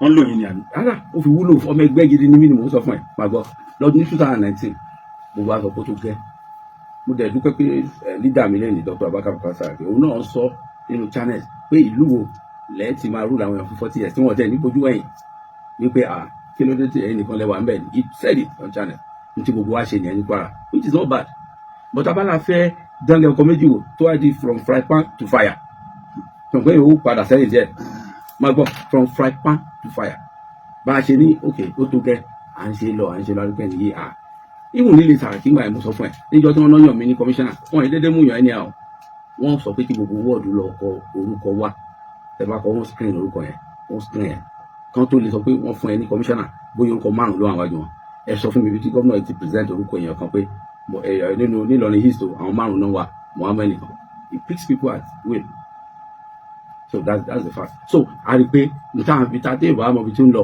ẹ kó wọn ibi tí ó ti ń bọ̀ la fi ṣe step wa. àwọn kan ní 2019 ó tún wọ́n sì kẹ́ ìrọ̀lẹ́ pàǹgbà náà. àpárọ̀ máa gbọ́. ẹni sọ̀rọ̀ ọ̀nàdébù Bùkọ́lá Saraki báyìí lóòótọ́ múyàn sí lóòótọ́ ni àní.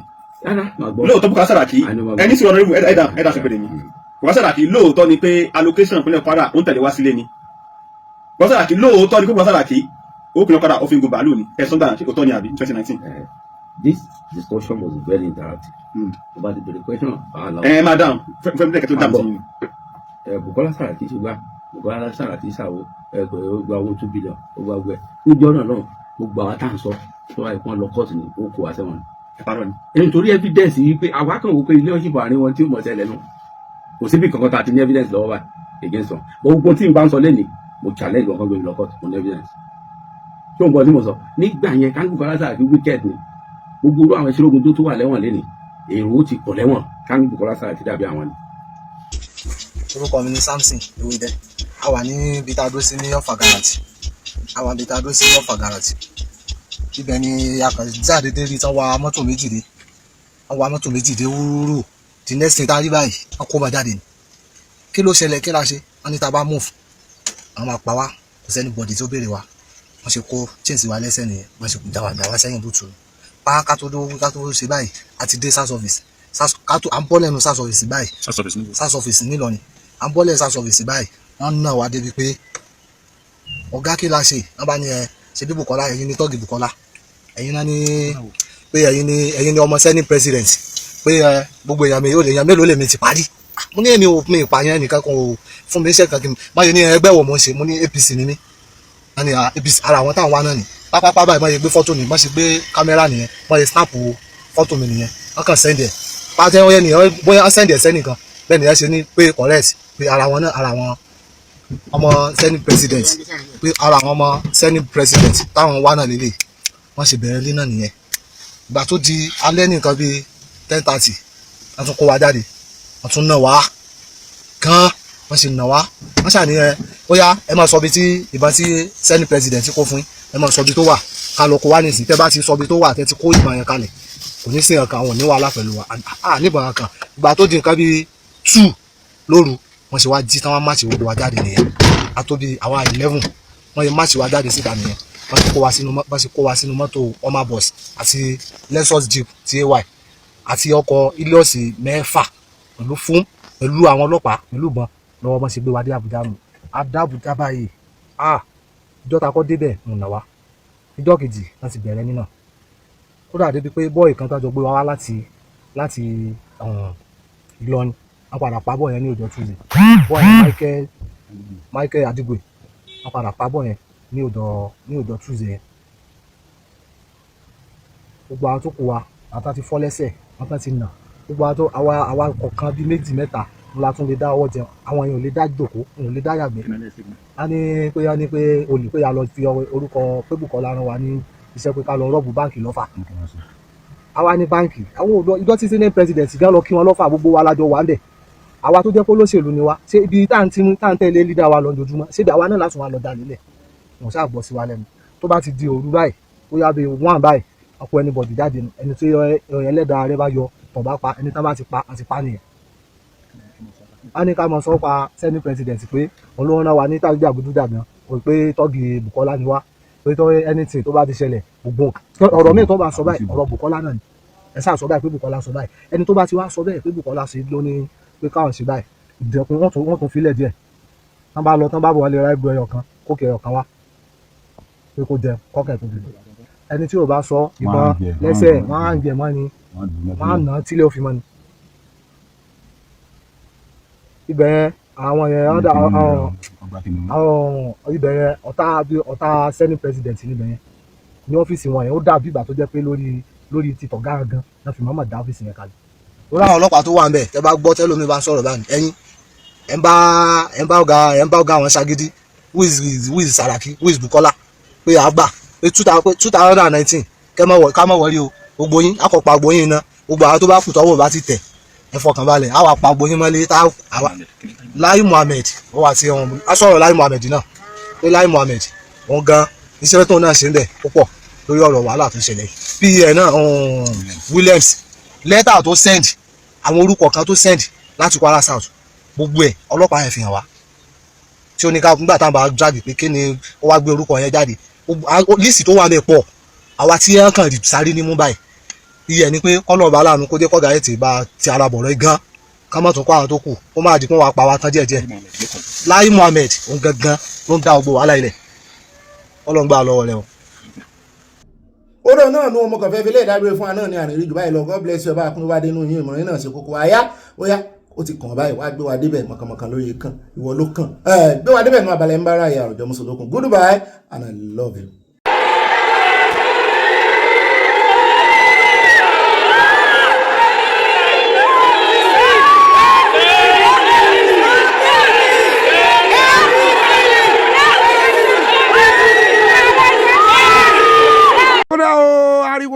Mo kí káàbọ̀ sínú Abala ń bára ní headquarter ADC lẹ́wọ́ níbi tí wọ́n ti dùn lẹ́yìn ìgbà tí ilé ẹjọ́ Supreme dájọ́ ọ̀rọ̀ wọn wá dàbí ẹni tí wọ́n ní kó ṣe tó ṣùgbọ́n tó kọ̀ jálẹ̀ tó lòun ò ní ṣe tó ṣùgbọ́n àṣẹ̀yìnwá àṣẹ̀yìnbọ̀ ó padà wá ṣe tó ń lọ̀rọ̀ wọn á fọ́ sí wẹ́wẹ́ gbogbo bí ẹjọ́ ṣe lọ ìtumọ̀ ẹjọ́ tí wọ́n dá à ń gbé àwọn kan bọ̀ tí ó ṣàlàyé ṣùgbọ́n àwọn ò kọ́kọ́ ṣe atótónu lórí reaction wọn náà àwọn tí wọ́n ń bú Olódòdẹ lánàá rèé ó ti dòní báyìí wọ́n ti ń yin Olódòdẹ àti INEC chairman àkọ́kọ́ ga máìkì sí kan nù wọn lẹ́nu ẹ gbọ́ bó ṣe sọ̀rọ̀ ó lóun kọ́rọ̀ òun jẹ́ lórí bó ń ṣe sọ̀rọ̀ sí INEC chairman wípé àwọn ò mọ̀ wípé justice ó lè wáyé òun rèé wọ́n ń bú Olódòdẹ wọ́n ń bú judiciary kó tó di òní judiciary sì wá ṣe ń tán fẹ́ bó tiẹ̀ jẹ́ wípé ààbọ̀ náà ṣe fún wọn kì í sódìdí ààbọ̀ náà múlẹ̀ hàn lọ́wọ́ torí ẹ̀ wọ́n ṣe pòwe tó wá ń padà ṣe tó dá ẹjẹ́ àkọ́kọ́ gbọ́rọ̀ lẹ́nu kan nù wọn àbí ká kọ́kọ́ gbọ́ lẹ́nu agbẹjọ́rò wọn náà ẹjẹ́ àkọ́kọ́ gbọ́ díẹ̀ lẹ́nu agbẹjọ́rò wọn ká wá padà sọ́dọ̀ bàbá yẹn tó lóun kọ́rọ̀ òun jẹ lórí ọ̀rọ̀ INEC chairman.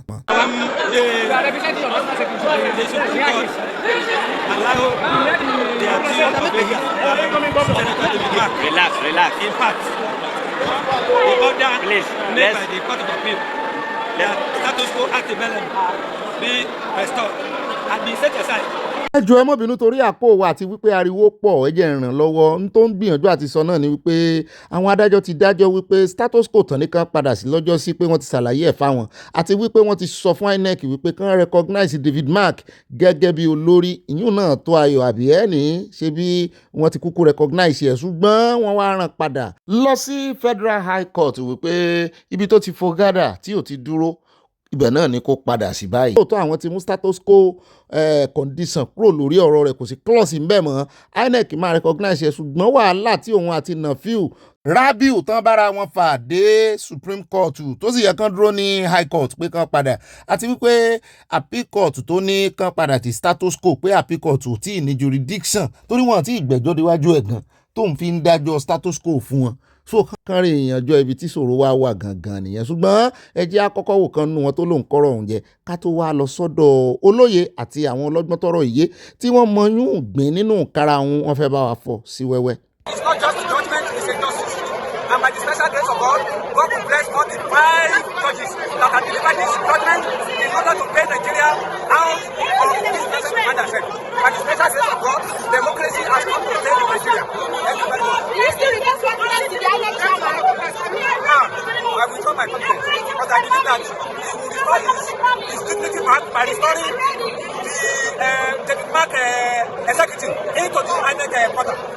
China ti gbọ́n tó sọ ẹ̀rí pé ayọ̀ wọn kún inú wọn dùn wọn rò lódòdó bú lónìí wọn rí INEC chairman bú lónìí ó tún ẹ̀tún ló ń kọ́rọ̀ ọ̀hún jẹ wípé kọ́sà ti dá David Mark padà sí orí rẹ́gísítà INEC wọ́n máa dá wọn padà sórí rẹ́gísítà INEC ṣùgbọ́n ìṣòro sì wà ń bẹ ẹnu mi kọ́lẹ̀ ẹ̀ ti gbọ́ ṣòro tó wà ń bẹ torí wọ́n fún wọn ní justice lóòótọ́ ṣùgbọ́n ibi tí wọ́n ń fò tó tàn fẹ́ ṣe wọ́n á padà lọ sí tó ní appeal court torí David Mark gan ló fo gádà tó ní òun ò ní dọ́là appeal court pé appeal court ò ní jurisdiction lórí ẹjọ́ yẹn ìyẹn òun náà ló gbẹ́jọ́ lọ o àtàwọn tó fẹjọ́ kàn àtàwọn tó fẹjọ́ kàn án ṣùgbọ́n àṣẹ̀yìnwá àṣẹ̀yìnbọ̀ ó fò ó lòun lọ sí Supreme Court the first time tẹ́mi ó kọ́kọ́ rí Supreme Court kó dáyàn padà sí kinní nìyẹn kó dáyàn padà sí appeal court tó jẹ́ wípé tán bá wá dájọ́ yẹn tán láppeal court wọ́n tún wá láǹfààní àti wá padà sí Supreme Court torí ẹjọ́ tán bá dá Supreme Court kò síbòmíì tán tún ti lè dá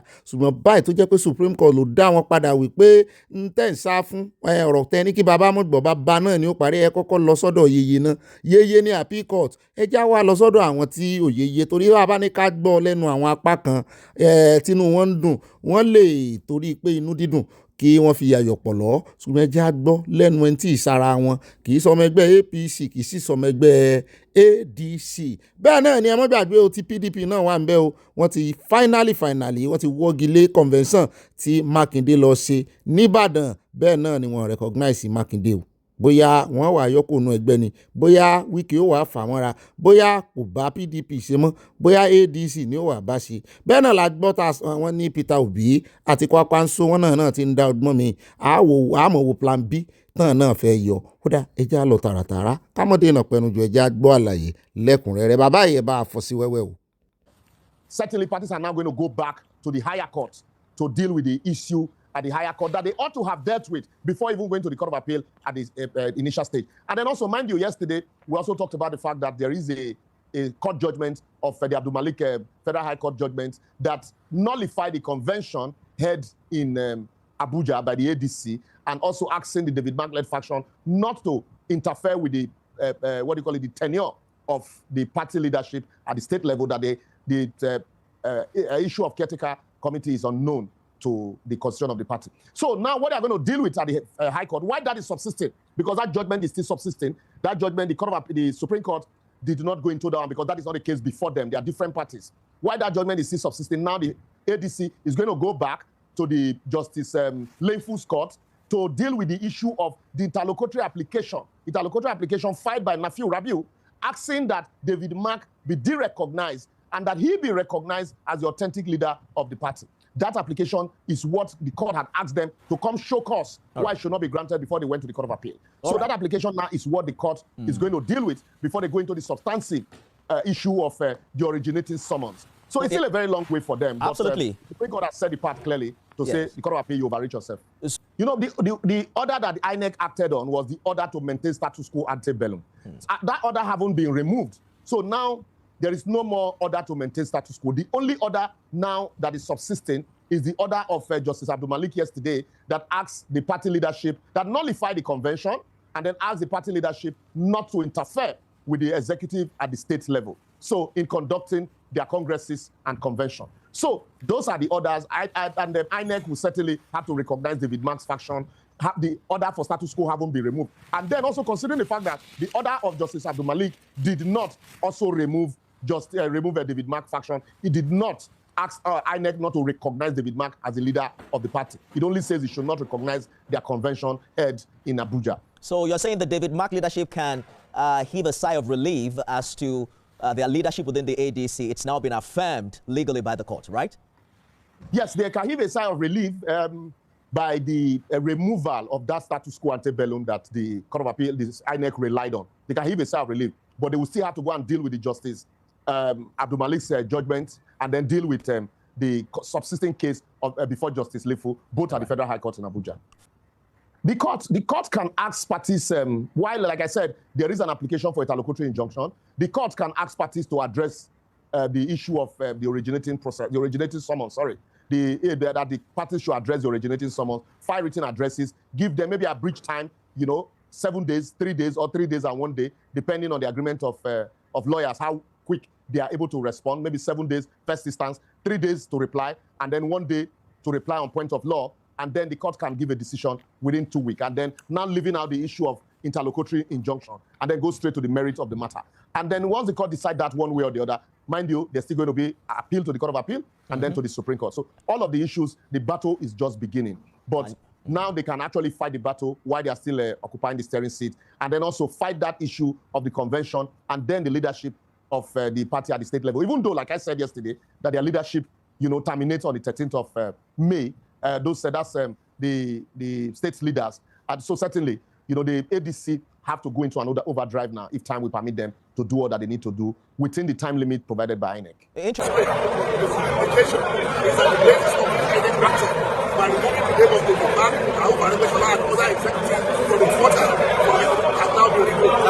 INEC now has an obligation to immediately restore the name of the man, and other ESCO of the party on the quarter, and begin to continue to deal with us until the High Court is